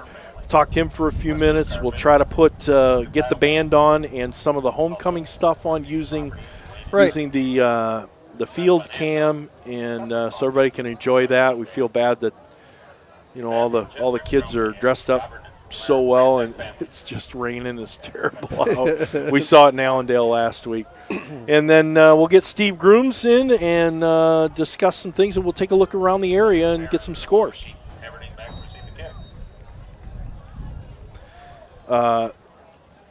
Just in, courtesy of Floridian Billy Kay, he says it's 0-0 Catholic and South right now, South Christian. So here's Landon Smith. He plops one down short, puts it at about the 25-yard line, and that's grabbed by number 3, Cyrus Behrens. He doesn't have anywhere to go, and we've got a flag on the field. I think this is a couple of the guys, they're discussing their mother's footwear or something. I don't know. Got to bring in Duba and Duba. We got to do that. We settle the dispute. Yeah, it's not Army boots. It's hunting boots. Oh, yeah? Well. Let's get the call. Let's see here. Personal foul, insult. Right.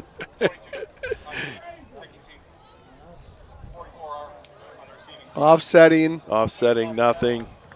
You better just apologize to each other. There we go. That's probably what it is. Carry on. The next kickoff, it'll be that way. Except if you get 2, you're gone, right? Hamilton's got 23 seconds and 1 timeout to deal with here until halftime. And I know there's going to be some chalk talk going on, really in both ends. But it looks like West Catholic, unless Hamilton gets down to the field and converts on a 2-pointer, we're going to have a running clock to begin the second half of play. Here goes Petroli. Going to hand it off on the little counter there. That's a little Keaton counter Haberdank. handoff. He gets himself out of bounds. 14 seconds to go. Might have gotten a yard or 2 on the play. They're going to give him about 3. Well, they put the ball in the air, Joe.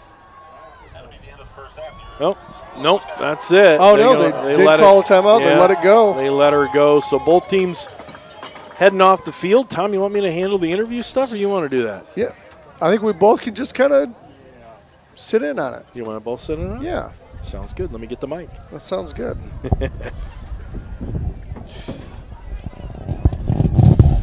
We'll see if Michael can pop in here and join us. Here on the West End Body Halftime Show. Let's get this cord in here. We'll have you sit down, Joe, and you can. We got it. Yep. We got it. Do this standing up. We can all do this standing up. We can all do it standing up as well. And let me get our camera on us. Yeah. There we go. So Michael Debris. How are you? Good to see you. There we go. Welcome to our booth. Great to be up here in the dry, warm get you a little more press volume. box instead of down in the monsoon down there. Yeah, for sure. Not a great night. in terms of weather, but a fantastic night for West Catholic football. Sure is. Yep. Steve Groom's dropping off everything here for us. We appreciate that, Steve. So Michael, tell us, you've got a few initiatives going on here with West. We know you're the advancement director with West, for those of you that might not know Michael, but tell us about a couple of things coming up for West Catholic. Yeah, sure. So kicking off with homecoming, we've got our Find the Falcons campaign, and that's all about reaching out to alumni and trying to revamp and energize that alumni base. We have almost 11,000 active alumni out in our communities, but we only have about full records for 1,700 of them. So when we send out things like the Westward, or we try to communicate everything that's going on, it's tough to reach all of them. So if you go to grwestcatholic.org/alumni, there's a way to enter in your information through a form that then we'll be able to communicate with you, send you emails, important information about West Catholic and everything that's going on. So we're really excited about connecting with the alumni. I just played golf with a 2000 grad yesterday up in a conference with the Michigan Non-Public Schools. Sure. And I talked to him a little bit and said, hey, have you gotten the Westward, or did you get this email that we sent out? He was like, no, I haven't been connecting. I said, this is exactly why we're doing this campaign. And so for sure, we're really trying to find those Falcons. That's great. Well, and the football, obviously, Tom and I have been doing this for a lot of years. And this broadcast is very far-reaching. So we want to make sure that, we're going to say this again, how to get your name back into West Catholic as an alumni, to help this list grow and to develop it. And it's very important. We've had people from all over the world, coming back and listening to the West Catholic broadcast, and it's just very, very important. And and as an alum, right, you want to stay connected to your alma mater, and the Westward is a fantastic way to stay connected, because there's just so many great stories that you guys put in there every time it comes out. I know I look forward to it when it's on my kitchen table, and my wife's brought it in from the mailbox, and I'm like, this is good stuff. Yeah, and everybody's abroad, and this trying to reach back, and people, I don't think they understand that over the last 8 or 10 years, the changes that have taken place on campus here. And the place doesn't look like it did 15 years ago or 12 years ago. It's really amazing. It's almost like a small college campus, all the athletic stuff, the new entrances. It's just fantastic. It's great, yeah. I just ran into a couple of 01 grads. I graduated in 2001 from Lost Art, and they said they hadn't been in the building since we graduated, and we were kind of just pointing out all the different things. That the MAC is just such a wonderful place for students, and we had the class of 91 in here for a reunion. We've got class of 98 coming tomorrow, so it's really cool. We we talk a lot in the advancement office about our duty to advance the mission, and that's to form disciples in Christ, and we can't do that unless everyone knows what's going on around here. So that's fantastic. Well, we appreciate everything you are doing. What else can you tell us about what's happening around West lately? Yeah, so the next big event is Falcon Awards Night. That's happening on October 25th at the Goey Center. We're going to be honoring 4 awardees: Steve Norder, who's the class of '83. Yep. Miles Schmidt with the Business Excellence Award. Father John, who's down on the sidelines getting wet and hopefully praying for drier weather in the second half. And then Mr. Mulder, Mike Mulder. Mike Mulder, great biology teacher in the sciences. I had him. Yep. He made a huge impact on my life here, and then even beyond. He wrote a letter of recommendation for me for graduate school, and ended up getting into, and that's how I got into education and everything. So awesome. I think a lot of us have stories connecting back to those 4 people in some way around this community, and it's this is going to be a great event. My first time attending. I know the gals in the advancement office, Megan and Taylor, have been busting their butts to make sure everything's set up, and it's just going to be a great night, not only celebrating those 4 awardees, but West Catholic as a community. And people can still get tickets to that? Yes, they can. Yep, they can call the office. They can jump online and order their tickets through that, and we'd love to have as many people as possible. We've got more room than in the past. We really want to pack them in on October 25th. Yeah, and I've personally been there a few times it's at for the that. Goey Center. And it's such a great neat, event. Neat It's a great venue for event. it. I'll run It you sure guys up is. some invitations if we didn't. Okay, that sounds good. So, and the award winners, Mike Mulder, Steve Norder, Miles Schmidt, and Father John, what a great foursome there to be awarded. Everybody, contributing and, very deserving. Yeah, excellent group of awardees, and it's such a cool month. We've got St. John Paul II feast day, who's our patron saint. We've got homecoming and Falcon Awards night, and all this great stuff happening around West Catholic community. It's a great time to be a Falcon. It sure is. It really is. So, well, best of luck with these Thank you. events, and best of luck in your new role as advancement director. And I wish you all the best moving forward. Thanks, Thank guys. you for joining us. Enjoy We the appreciate. warm press box. All Okay. right, we'll do. So, All right. Michael Debry, the advancement director here at West Catholic, as the band is getting ready to play. And Joe, before the band gets on to play, maybe Steve Grooms, since he gave us the stats, as we're doing the homecoming festivities, as you can see there. So we'll leave it on there. Oh, we got a special guest here. Have a seat. Have a seat. Here, take the hood off. Get on here.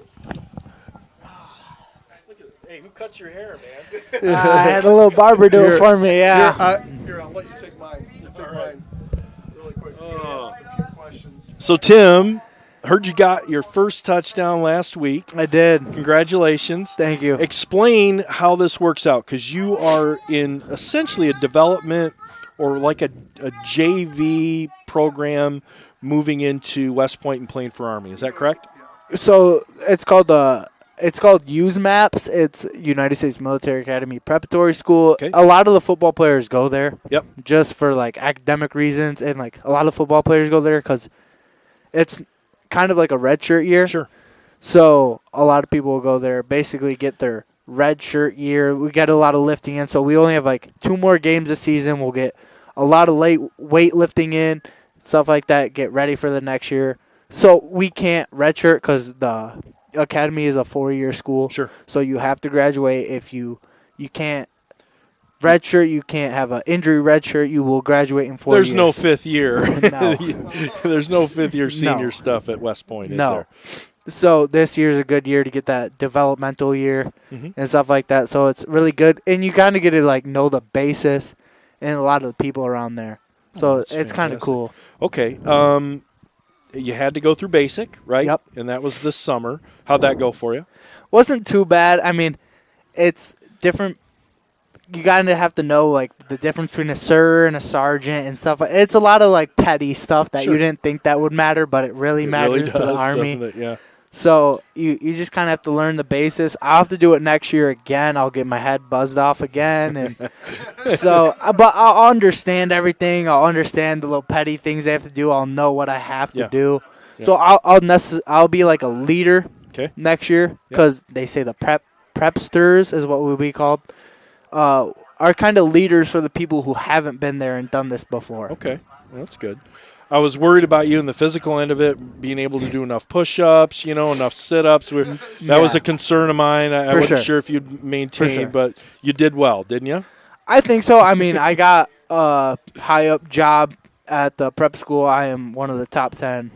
During basic, I was one of the top 10 cadet candidates, what we were called.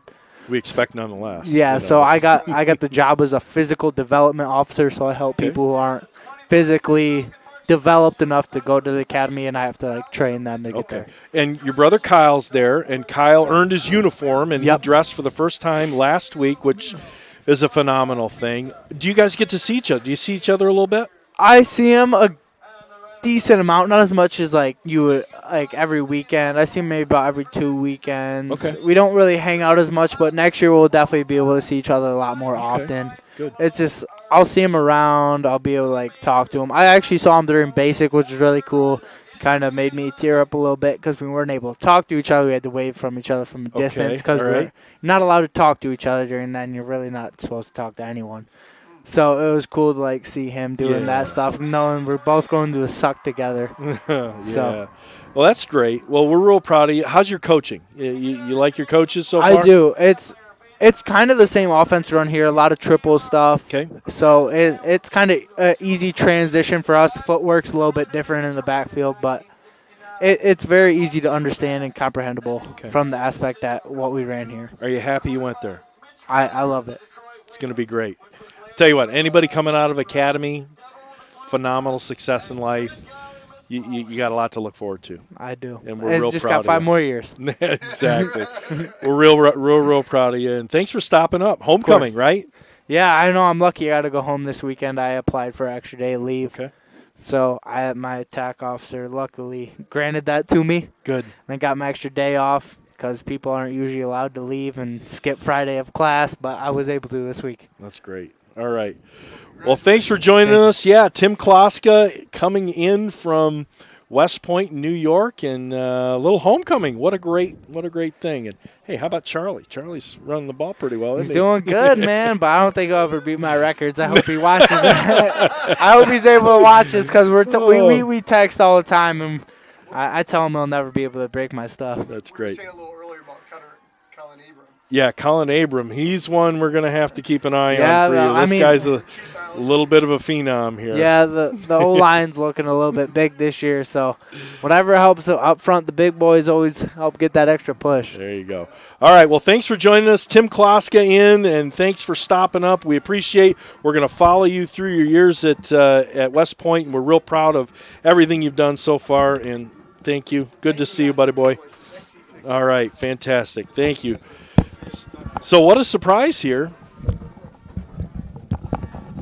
Yeah, great surprise to see Timmy, and that's what homecoming's all about. I know we couldn't fit everybody in the camera, so we apologize for that. It was a bit of a surprise, but a good one. It was a good surprise, or else we would have had a little bit better setup for our viewers. But always great to see Tim Kloska back in the house. Tell you what, well, no, the field's not quite covering. There's no movement down there, so the band's not on. But you can hear the band. Yeah, let's put the crowd mic back out. We can listen to that while we're going over the stats from Steve Grooms.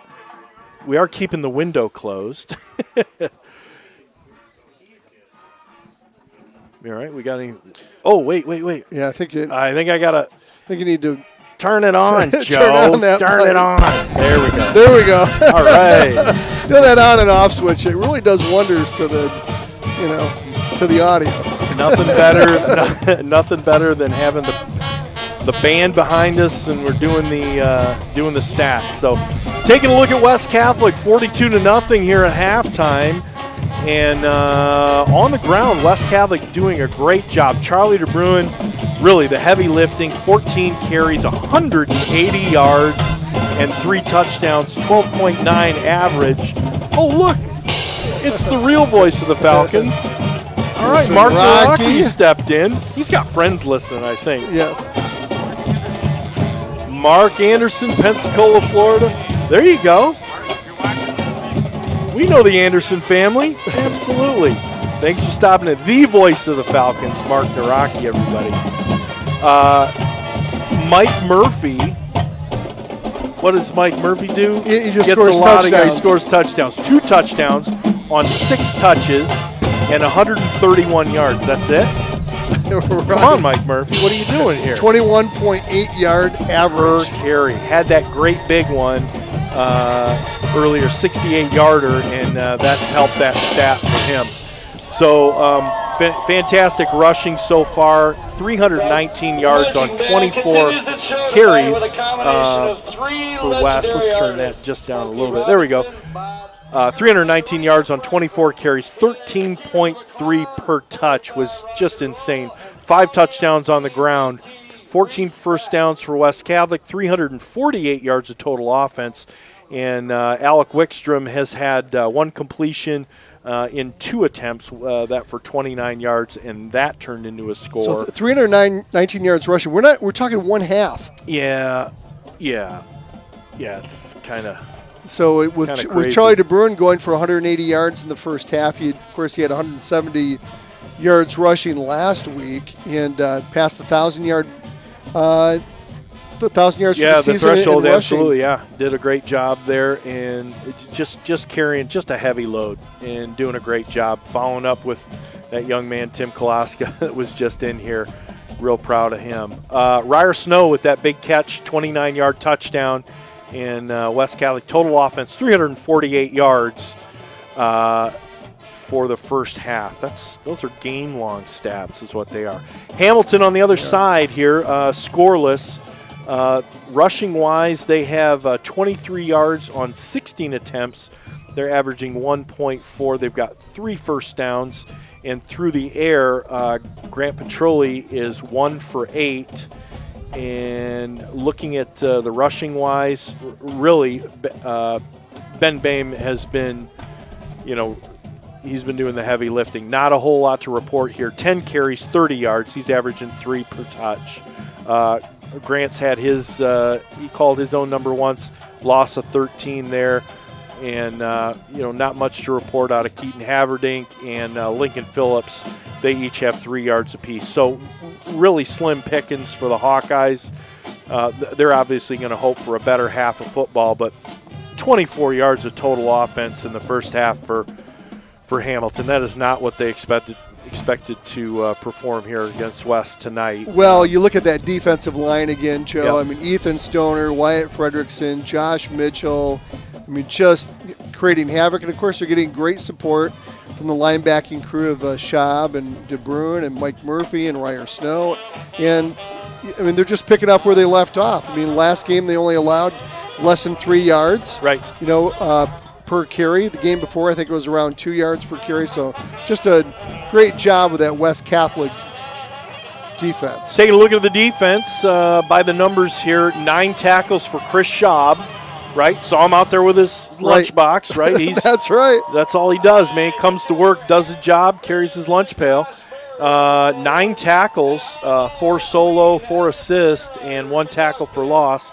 Then we go up to Nolan Reinhardt. He's had 3 solos, 3 assists, 1 tackle for loss. He's got 7 on the night so far. Charlie DeBruyne with 3 tackles. Gabe Schwieters with 3 tackles. Ryer Snow with 4. But boy, Chris Schaub just doing a really nice job. 9 tackles on. Yeah, what did he have last game? 13 was it? 13? I think he had 8 or 9 tackles. I think. Yeah. But phenomenal job there, limiting. Sure did. Yeah, limiting Hamilton. Obviously scoreless, but more importantly, only 24 yards of offense in the half, and that's. What do you do from here out? You hone these things in. You have your. You're going to have to probably put your offense. West Catholic will put their offense out there for maybe a couple of series, and then we're going to see some depth guys in. We're going to be starting with a running clock here in the second half. This should go pretty quick. Rain is coming down. It hasn't stopped. This is more than a moderate rainstorm, but just shy of a downpour. But it's been persistent, and it's tough to play in. Yeah. Period. And for those of you who don't know, I mean, you probably do because West Catholic's had running clocks this year already, that once it hits 35 points, and even though we're up 42-0, that running clock does not take effect until the second half. But if you're up over 35 points, the only time the clock will stop is a score. We should say tips, right? Timeout, injury, penalty, or score. Timeout, injury, penalty, or score. Otherwise, the clock will keep on running. Yeah. So we anticipate a pretty quick second half here, unless Hamilton can somehow, just do something offensively that they haven't shown in the first half. Sure, and their starting quarterback, McElwain, he's out. So they are with their backup junior Petroli, and so I'm going to give a little bit of that because McElwain was he was a triple threat kind of guy, and they ran. When you've got a guy that will run the ball from the quarterback position and do a little read option, it gives Ben Boehm some room, and McElwain would have some room. And Haverdink. And exactly. So, a little bit little bit in missing him, I'm sure, tonight. Yeah. But Petroli just does not give you that weapon with his feet. He's more of a pocket passer type as Petroli. Absolutely. So we appreciate everybody joining us here on the West End Body Halftime Show. Since 1965, West End Body has been serving Grand Rapids when those days happen, and they do happen. So if you've had a mishap with your vehicle, call Gavin Redsky, and Gavin is the new owner. Turning that over for years and years. From 1965, it's been in the Nemmers family, and now Gavin Redsky is the new owner, and we want to support him. He's supporting West Catholic and a fixture here on the west side. So we appreciate them. West End Body located at 1693 Leonard Northwest, and proudly sponsoring our halftime show. Both teams are back on the field, looks like. They've put another 3 minutes back on the clock, Tom. What's Hamilton got to do here? What's Hamilton got to do to get back in this game? They've got to find a way to, I think, pass the ball. I mean, they're not getting it done with the run game, and even if it's, short passes to Bame or Haverdink. Hi, Steve Grooms. There we go. Thank you, buddy. Even if it's short passes for Haverdink or Bame to get them out in space. I mean, they tried that early on in the first quarter, Joe, to get Bame out in space. It didn't work, but I really think that's what they need to do. I couldn't agree more. Just establishing, they've got to keep their first string guys out here. We're going to see some depth guys from West Catholic, and that may be some opportunity to get this clock slowed down, get themselves back on the board. They need 8 points to be taken off in order to slow that clock down. We see they're planning on scoring because their kicker is over there practicing onside kicks. Well, there you go. Take a look at Coach, and he's like, hey, practice some onside stuff. We're not done here, and that's a great thing. We appreciate everybody. I'm going to take a look here at some scores around the area quick, Tom. Yeah, if we could, that'd be great. And let's see here. Of course, scoreless, we saw Catholic and before you get to the South. scores, I'm going to just a couple reads for West Catholic. So again, find the Falcons. West Catholic is kicking off its campaign to find the Falcons. West is hoping to connect or reconnect with all West Catholic alumni as the school gets ready to celebrate its 60th graduating class.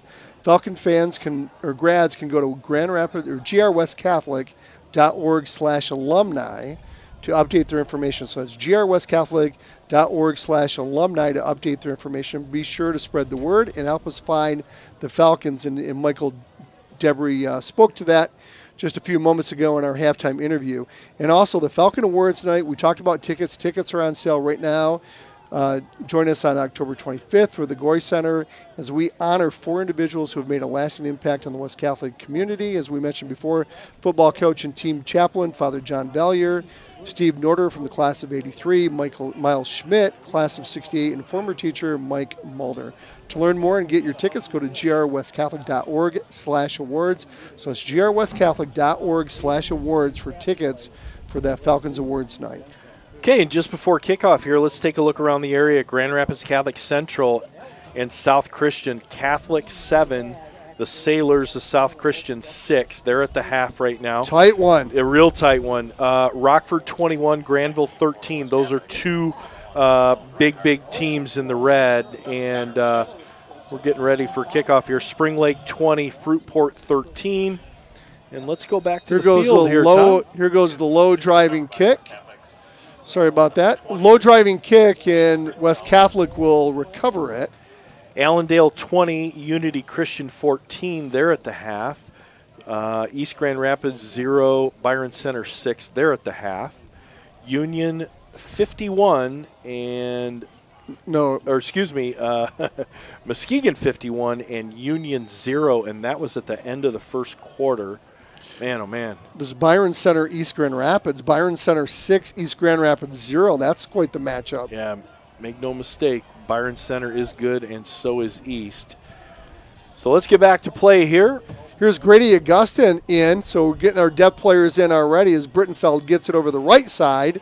He'll pick up a gain of a couple on the play. So we're expected to see Wickstrom maybe for a couple series, Joe, but they've got Grady Augustin in right away here in the second half. Good to see him get some action. early on here in the second half. Yeah, great development here for skilled players and linemen both. So 2nd and 8 for the Falcons. Ball is placed at the 40. Brittenfeld will stay in there. He'll be to the right of Augustin. Slot right is Luke Redlinski. Here comes a handoff to Brittenfeld up the middle again. Dances his way. Nice job by Brittenfeld as he gets over the 45 to the 47. Nice patient run by Brittenfeld. It'll be a couple yards short of a first down. It'll bring up 3rd and short for the Falcons. Still moving the ball, though. West Catholic, nice right up the middle. Trying to see who we've got as linemen out there, and I can't quite nail them down yet. This time Brittenfeld will go off to the left of Augustin. Everyone's just standing there. Now Augustin is taking the ball, and the whistle's blown. False start for West. Yeah, a little bit of an early snap there, and nobody went but the center on that one. That's going to marching back 5 yards. So it's going to make it 3rd down and I think 7.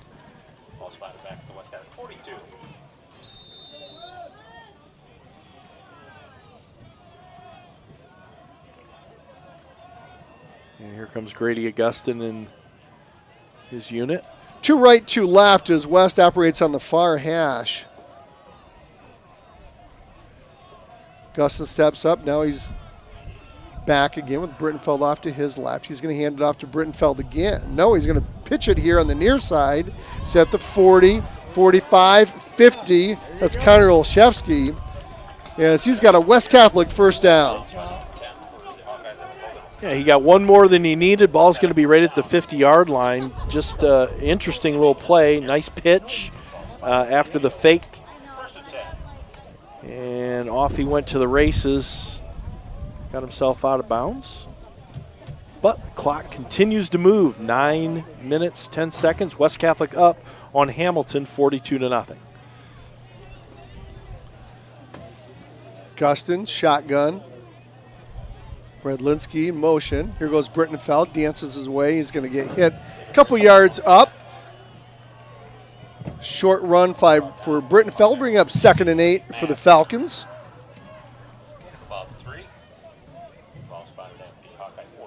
How's that heater working out for you? I'm liking it. I'm going to move it down to my feet, though. Tom brought his milkhouse heater. Yeah, that's right. He's out milking the goats, and so I'm going to bring this to somebody's got to milk them. 2 right for West.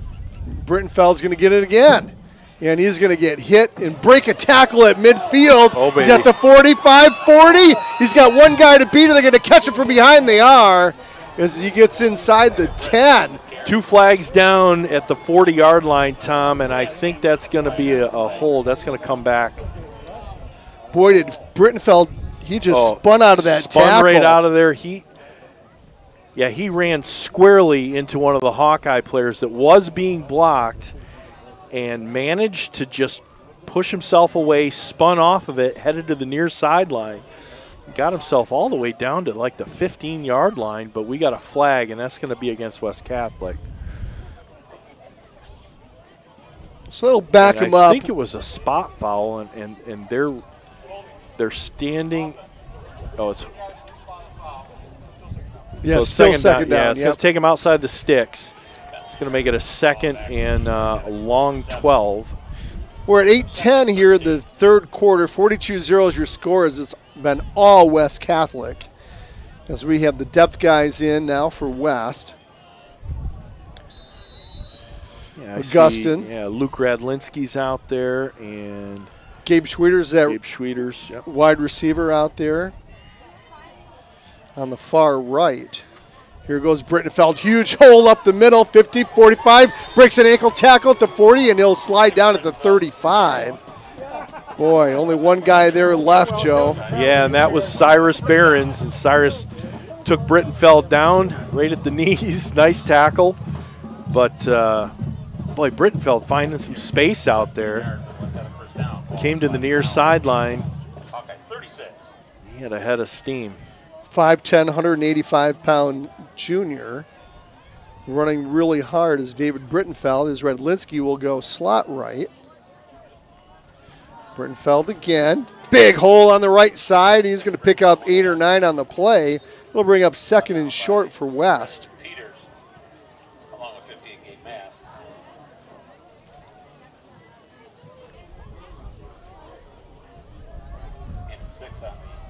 Still a lot of big holes there. That offensive line's creating a few subs in there, but a few of the regulars as well. We had Jacob Timmer over the right side and Big Dakota Myron, 6'5", 315 on the left side. It's like I'm talking like Michigan State.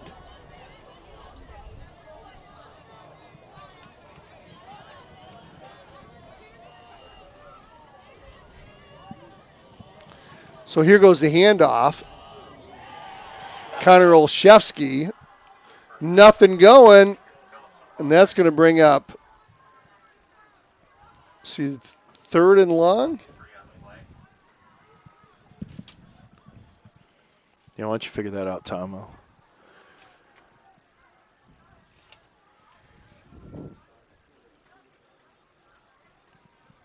So here comes Augustine to the line of scrimmage. 3rd and 6 for the Falcons. 2 receivers to the near side, 1 to the far side. Takes a handoff. And that's Connor Olszewski, and he's across the 20 to the 15 and all the way down to the 10-yard line before being brought down by Logan O'Connor. Nice run. Great blocking on the outside there. And Nolan Reinhardt holding that block, able to release Olszewski. So that's going to be 1st and goal from the 10 for the Falcons. Shotgun formation goes Augustine. Jet sweep on the play on the near side. I think that's Dom Fisher. I think that's Dom Fisher, 14 it is. He tried to pull up a little bit. Yeah, he tried to pull up right at the sideline. Lost his footing, went out of bounds. So now 2nd and goal from the 9. 1 yard on the play.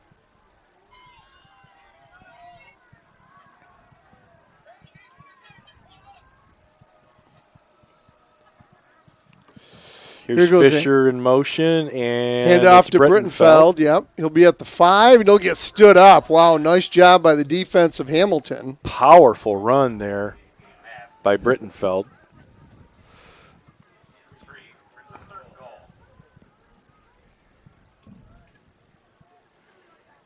Thanks, Billy. How about now?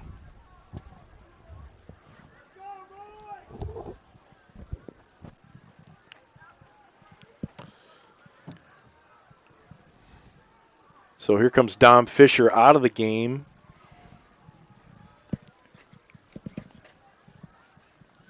Brittenfeld stays in there. And Olszewski. Here's the handoff to Brittenfeld again. He'll go over the right side.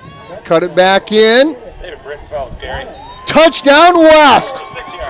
David Brittenfeld, 6-yard touchdown run. Custom caulking touchdown for David Brittenfeld. Boy, he's had a nice night.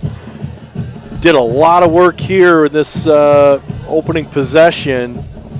And the Falcons get on the board again. 3:47. We got a running clock here, but it stops for the score. And West Catholic is up 48-0, pending the Landon Smith extra point. Snap. The hold is down, the kick is up, and it is good. And West Catholic now 49-0 with 3:47 to go.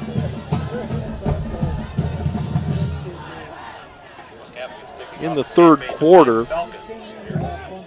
And eXp Realty is a national leader in real estate, and Melissa Homewood is your local expert when it comes to buying or selling your home in West Michigan. Melissa can orchestrate market watches, property searches, and home value assessments to make your buying or selling process as thorough as it can be. You can find Realtor Melissa Homewood on the web at melissahomewood.com. Melissa Homewood, the Lash Group, and eXp Realty, your real estate done right. And Shaner Avenue Nursery says fall is the perfect time to create the beautiful landscape you've been wanting around your home. And Shaner Avenue Nursery is the team you need to help make this project a reality. Kristen Perez, proud West Catholic parent from Shaner Avenue Nursery, will meet and design the look you want to make your home the envy of the neighborhood. So contact Shaner Avenue Nursery and Kristen Perez at 616-293-7228.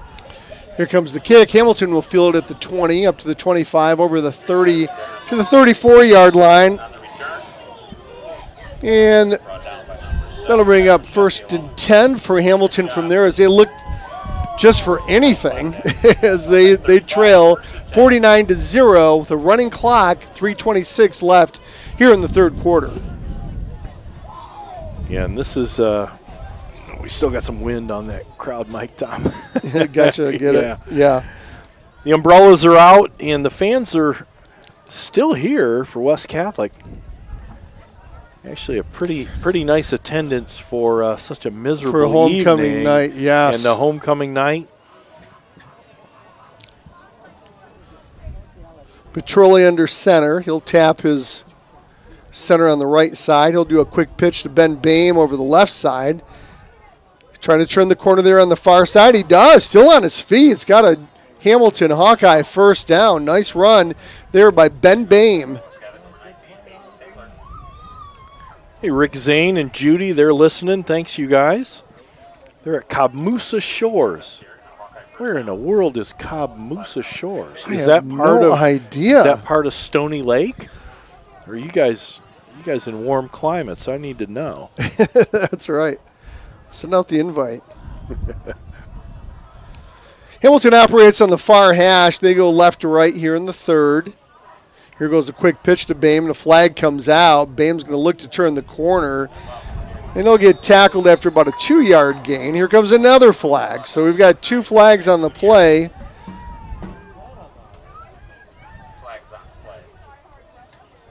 We'll see as the referees huddle up at midfield. See what this is, a little conference.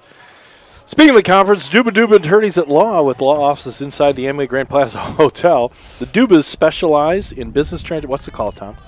We're going to see it in just a second. Oh, no, they're they need a third guy in. They do, They're flipping a coin out there to see what the call is going to be.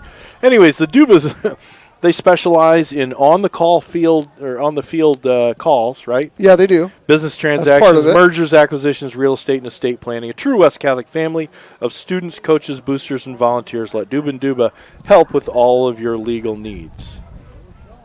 Or the referee's legal needs. What if they're just going to wave this thing off? Nope, they're going to walk it off. Looks like it's against Hamilton from the looks of the official, and he is. He's walking it back. And this is after the play. This is a big one, Tom. This is a 20-yarder. Wow. They put it. There was a penalty during the play and then one after the play. So they pace that off. No, it's not. It's 15 yards. I'm sorry. So ball's going to be at the 30-yard line, and that's going to be a 1st and 30 for Hamilton.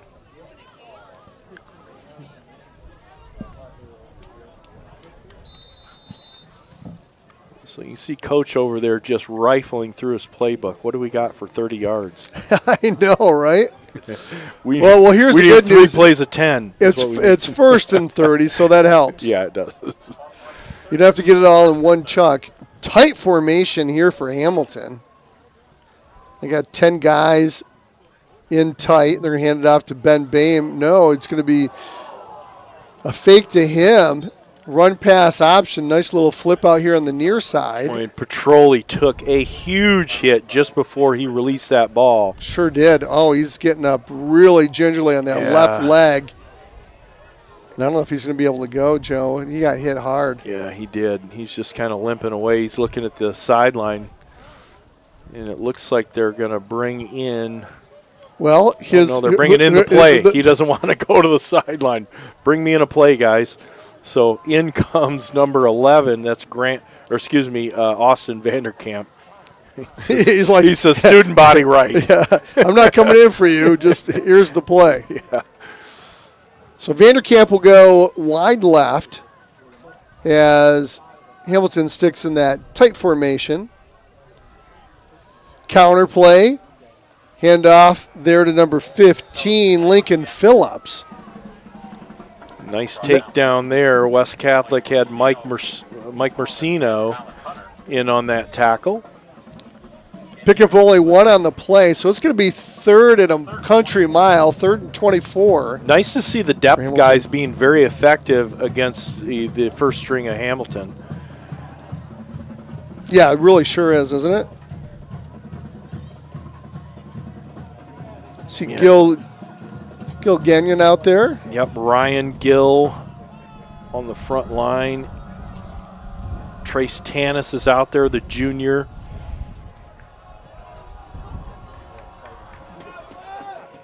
That's going to be the end of the third quarter. Boy, that was quick. It is quick. A running clock here. It's 49-0. We're at the end of 3 at Falcon Stadium on a night where the rain will not stop, Joe. It's in the low 40s, wet, dreary night here on homecoming, but the fans are making the best of it. Yeah, they sure are. I'm going to try to get some scores here again around the area, see if there's any updates that we can offer. Pretty interested in the South Christian Catholic Central game, and looks like Catholic Central, they're in the third, and Catholic Central 14, South Christian 6 now. Union's gotten on the board against Muskegon. It's 51-6. They're in the third. Spring Lake 20, Fruitport 19. They're in the third. Tied up Hudsonville and Jenison. They're in the fourth quarter already. Allendale 20, Unity Christian 14. Still 6-0. Byron Center leading East Grand Rapids. West Ottawa's turned their program around and 31-0 over Grand Haven at the half. West Ottawa with a big win last week. And Grand Rapids Christian trails Greenville 14-7. They're still at the half. Caledonia 14, East Kentwood 0. Coopersville 34, Holland Christian 0. Here comes the first play of the fourth quarter for Hamilton. 3rd down and 24 as they go right to left here, and they're going to be back and passing. There's Petrola. He's looking deep. He's got a receiver there, and in and out of the hands. Wow, so close. That was intended for Austin Vanderkamp. Yeah, and Colin, he came in with the play call, and it was for him. It was his own play. Throw it to me. That's all he said. Throw it to me. Colin Hunter, the defensive back in on coverage, did a very nice job there, knocking that ball away. I think it was in the hands of Habekamp.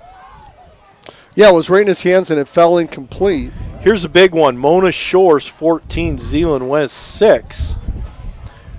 Two good teams right there, but we know that Dave Check knows how to defend that. The wind is picking up here, if that's possible. Jeez. Just miserable. This is when you're really glad you're in a press box. We're spoiled. Here comes the punt for Hamilton. Real short for Real ball. short, kind of kicking into the wind a little bit. And so it's going to take a West Catholic bounce to just really sit there at the 43-yard line. That's where the second unit for West will get started. Trying to find your Glads here, Tom. I can't quite find them. Gladiators took it down the chin last week to Lumen Christi, Jackson Lumen Christi. I think they're number 1 in the state, and they took it to my Glads. Glads are having a down year. I think they're below 500 now, and they've had a lot of injuries. Well, and after a great season last year. Here come the Falcons on offense now.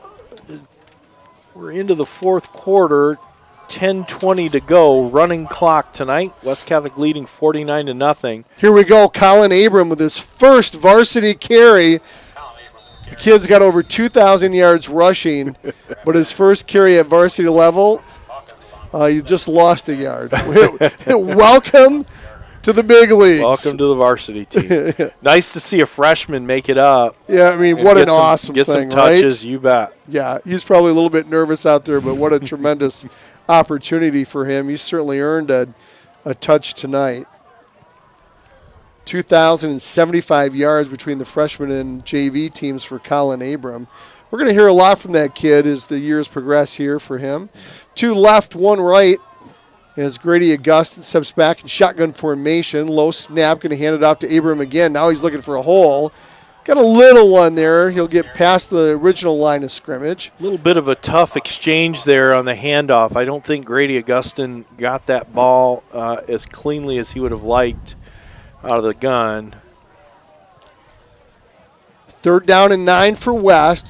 We're at the 9:09 mark here in the 4th. 49-0 running clock here.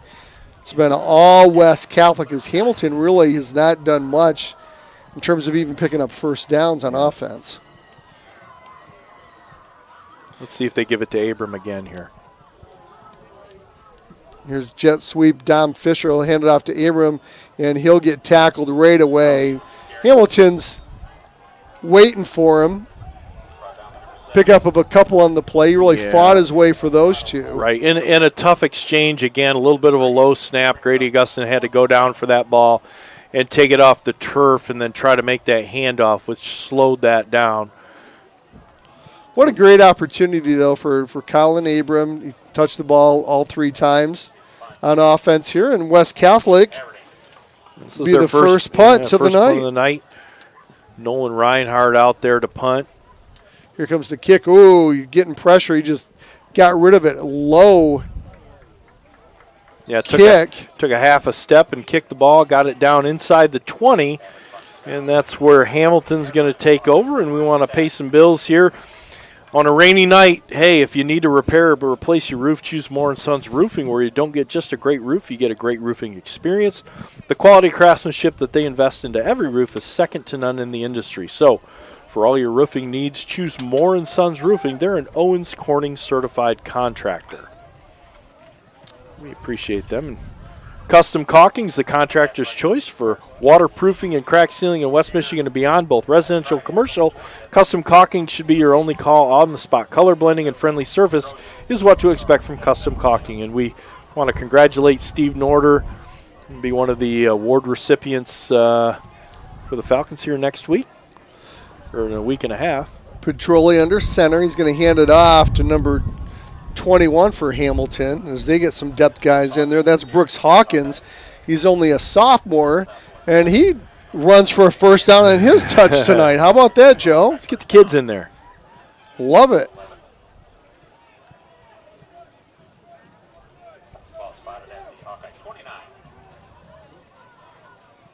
So a lot of substitutions coming in and out for the Falcons, trying to get everybody into this ball game. We see Matt Gutierrez out there, defensive back position. And the ball's on the ground. On the ground, yep.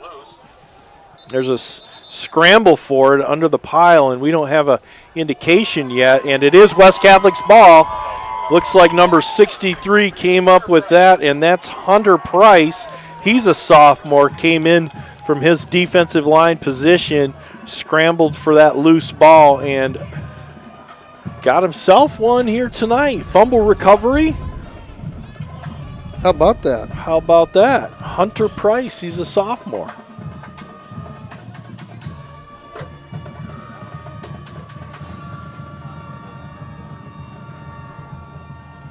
Let me get you one of mine.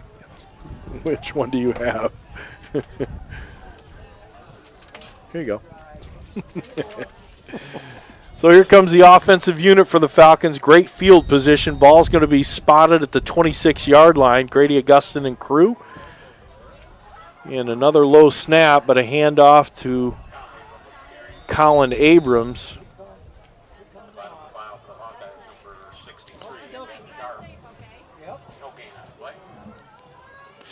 Determined to give Abrams some touches here, which is good to see. I think he's earned it. Can we just say that? He's earned it. I think he's earned it. He's absolutely earned it. Waiting for Coach Grove to call the play in. Grady Augustin lines his crew up here. Shotgun formation goes Augustin. Low snap. Here goes a quick pitch to Abram. He'll try to turn the corner. Nowhere going. Yeah, he'll get stopped for a loss. Yeah, he's going to lose one at least on the play. Again, another little bit of a low snap. Grady Augustin recovered, pulled the ball off to the turf, made the pitch. Just took a little bit too much time. Yeah, you notice there, Joe, on the tackles, that water just coming up off the field now. I mean, It is so drenched. Yeah. Hey, it's fall. Yeah, for sure. Definitely fall. 2 left, 1 right for the Falcons. They lead 42-0, 4:11 left and running clock here in the fourth. Gustin with the hard count. He'll look to the sidelines. Coach Grove get the call. Let's see. Abram again up the middle. A little more room this time as he gets inside the 25 down to the 24. Nice run by Colin Abram. And that'll bring up 4th down for West. I'm assuming they're going to go for it. They're going to be a tough kick in wet weather. That'd be about Joe? That'd be about a 40-yard field goal. Yeah. That's not going to happen in this kind of weather. No, wind's blowing too. It's actually coming out of the east. We take a look at the flag in the south end zone, and it's that flag's up there. We got Cam Inbuddy on the far side, Joe. He's got one-on-one coverage out there. Look for him on the near side. You've got Aiden Taylor. Now they're going to hand it off again to Colin Abram, and he's going to get inside the 25, but nowhere near a first down. So it's going to be a turnover on downs by West. Nice job by the Hamilton defense there. Boy, and I'll tell you what, we're already at the 2:50 mark here in the fourth quarter. What a rapid fourth quarter this has been. All running plays. Clock hasn't really had a chance to stop. It's nice. We're seeing just a lot of sophomores getting into this game tonight. Now, even on the turnover on downs, the clock still runs with a running clock. Remember, it's just timeout, injury, penalty, or score. The only time you'll see the clock stop. So another tight formation for Petroli. He's still in there. That's good to see because his leg's a little sore. You know that. The last hit he took. He's going to quick pitch it over here to the left side. Go to the 25, 30, all the way to the 34 goes number 3 for Hamilton. That's Cyrus Behrens. Yeah, in on the tackle, Colin Hunter. Number 10 came from his defensive back position, actually linebacking position. So the pickup on 10 on the play will give Hamilton a first down. Boy, I'd like to see them pick up some first downs for Hamilton just to give them a little bit of something to take home with them. Positive. 1 right. Hand off again to 21. That's Brooks Hawkins. He fights his way back to the line of scrimmage. Broke a couple tackles, but nice job by West. Yeah, nice convergence on the ball carrier. Gain of about 2 on the play. I mean, we're already inside of a minute. Just clock clicks down here. West Catholic's had its share of running clocks in the second half this year. Very dominating performances here offensively. I'll say Gil Gagnon in on that tackle. I think so. Along with a host of other Falcons. Yeah.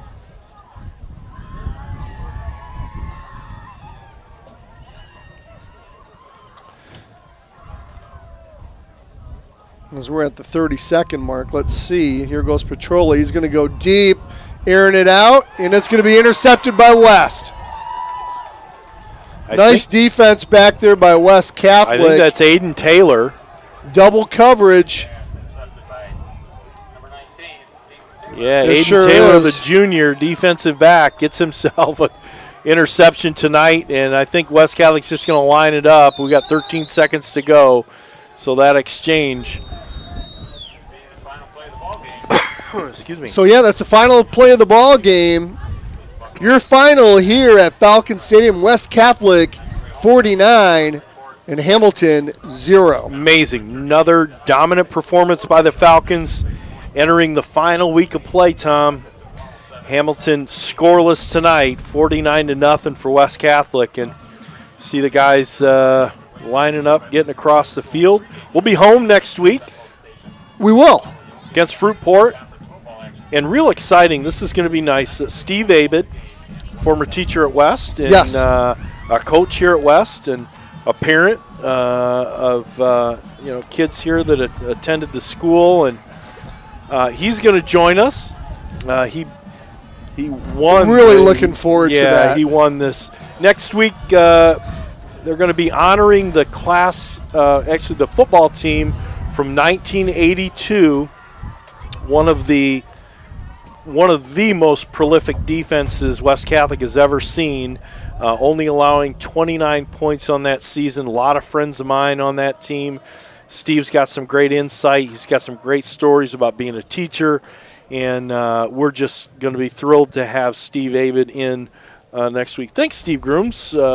Take a look at tail of the tape here in our stats for this evening, but very, very much looking forward to Steve Abed and having him join us in the booth next week. And here we are back, a little post-game show for us. We're going to try to make this quick. Everybody's going to want to get home, right? I think so. Get home, get underneath the blanket. Well, we want to get home. Everyone's watching us is already they're already by their fireplace. They already sent in all their picks with their fireplaces. Yeah. Let's talk a little bit about the West Catholic offense rushing the ball. Joe, for West Catholic, 398 yards of total offense in rushing, 41 attempts.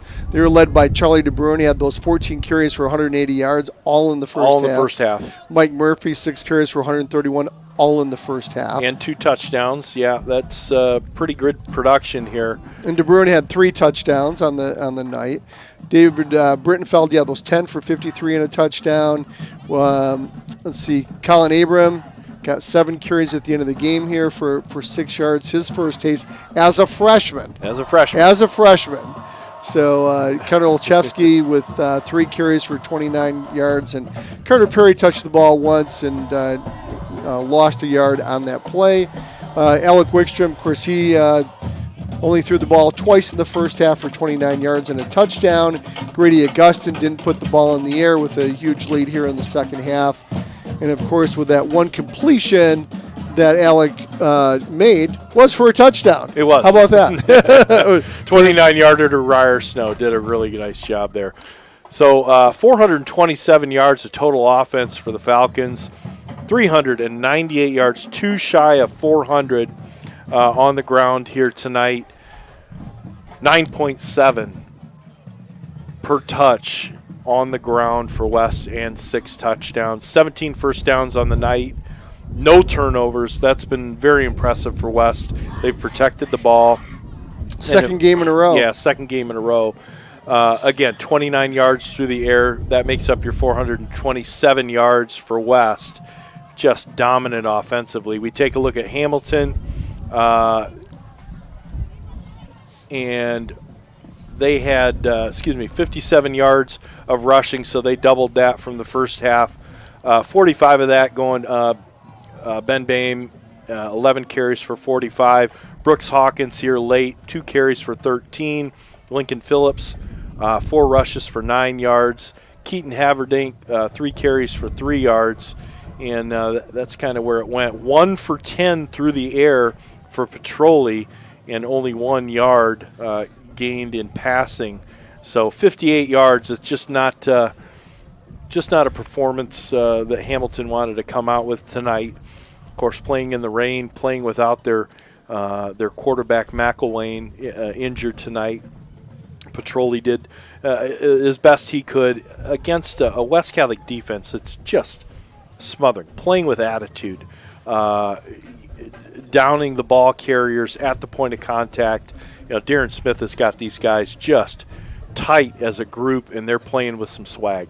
And it's a swarming defense. Mm-hmm. It's not just one guy in on a tackle. If they try to stretch the field, there's still 3 or 4 Falcons in there on the tackle. And, as dominant as this offense is, averaging 40 or 50 points a game, right? Scoring 49 tonight, and as dominated as that offense is, the defense is just as dominated, only allowing 58 yards total. And if you look at the average yards per rush, Joe, for Hamilton, 2.6 yards per rush. So the second game in a row where last week was 2.8 yards per rush, this week 2.6 yards per rush, and so nobody can get anything going against the West Catholic defense. No, and if you take a look, there's 22. They only ran 32 plays, I think, on offense. So yeah, a lot of 3-and-outs, a lot of punts, and just not a lot to write home about to Hamilton. And I think they've got Spring Lake to look forward to next week, and they've got quite a program there. So just tough sledding for Hamilton, but all the credit really to West Catholic, both offensively, defensively, and just putting it together at the end of the season when they need to hone everything, get sharp for the playoffs, and West has done a great job of that. So, yeah, you know what? Second half goes by quick with the running clock. What can I say? So 42 points of the 49 were in the first half. They scored another touchdown in the third quarter, and then, of course, the fourth quarter just kind of evaporated pretty quick with the secondary guys in there for West Catholic. So, yeah, just another dominating performance. I don't know what else we can say. Fantastic. They're going into a game next week against Fruitport, who's winless on the season going into tonight. Yep. Probably will be winless again coming in. So try to keep guys healthy. Essentially, for a game plan, do the same thing that they did the last couple games here.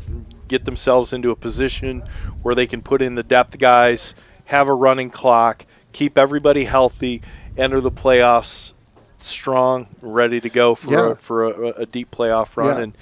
Yeah. And who knows? Another trip to Ford Field maybe at the end of this. Yeah, it may be in order. Be pretty neat. Yeah, and there's some great teams on the horizon. Of course, our neighbors down the street with Catholic Central, and then of course you've got Gladwin, Lanning Groves, old stomping grounds, the coach of West Catholic. So I mean, how neat would it be to run into Gladwin in the playoffs? So some really good potential matchups. Frankenmuth, Corunna, some really good teams in D5. Those would be on the other side of the bracket, and those would be Game 4. Typically in the semifinals. But I'm just so impressed with this West Catholic team right now. I don't want to compare them to last year, but man, they got it together right now. Well, when you look at all facets of the game, Joe, right, you're like, you know what? Sometimes teams have great offenses, but their defenses aren't all that great, right? They've got a great offense, they have a great defense. Well, what about their special teams? So their special teams, they have really good punting? Yeah, they've got good punting. They have a good kicking game? Yeah, they've got a good kicking game. Do they have a good returning game? And we've seen what Nolan Reinhardt and Connor Olszewski and everyone can do returning the ball back. And what about kick coverage? Are they allowing other teams to run it back 100 yards or something on a kickoff? No, they're not doing that as well. So their special teams is really buttoned up. And so, you look at this, well, where is the weakness? Where can you exploit West? And I have yet to see one. And we're 8 games into the season. Yeah, even the band and the cheerleaders have been fantastic this year. Right, they absolutely have. So I want to thank our sponsors here, Custom Caulking, Paget Business Services, Frank's Market, Fox Pools, West End Body, Melissa Homewood, the Lash Group of eXp Realty, Shaner Avenue Nursery, Duba Attorneys at Law, Moore & Sons Roofing, and your Falcon Touchdown Club on this very rainy night, Week 8. Season's gone by in a hurry. It sure has. And next week will be Fruitport right here at West Catholic. Tom and I will be on Friday night. Join us on the YouTube West Catholic Falcons channel. We'll be here at 6:30 for the pregame show and a 7 o'clock kickoff to wrap up this season. It'll be real special, honoring the 1982 team. And we'll be joined in the booth here with Steve Abid, and that'll be a whole lot of fun. A lot of neat stories to tell, going back to some history back when I was here, and it'll be a lot of fun. And hope you'll join us for that. And we hope for a much better night of weather. For sure, we do. Absolutely. Well, that'll do it from us. Tom Mikowski and Joe Sack. We're happy to bring you the broadcast tonight from Falcon Stadium. So from the west side of Grand Rapids, your final score, the West Catholic Falcons 49, the Hamilton Hawkeyes 0. Have a great weekend, everyone.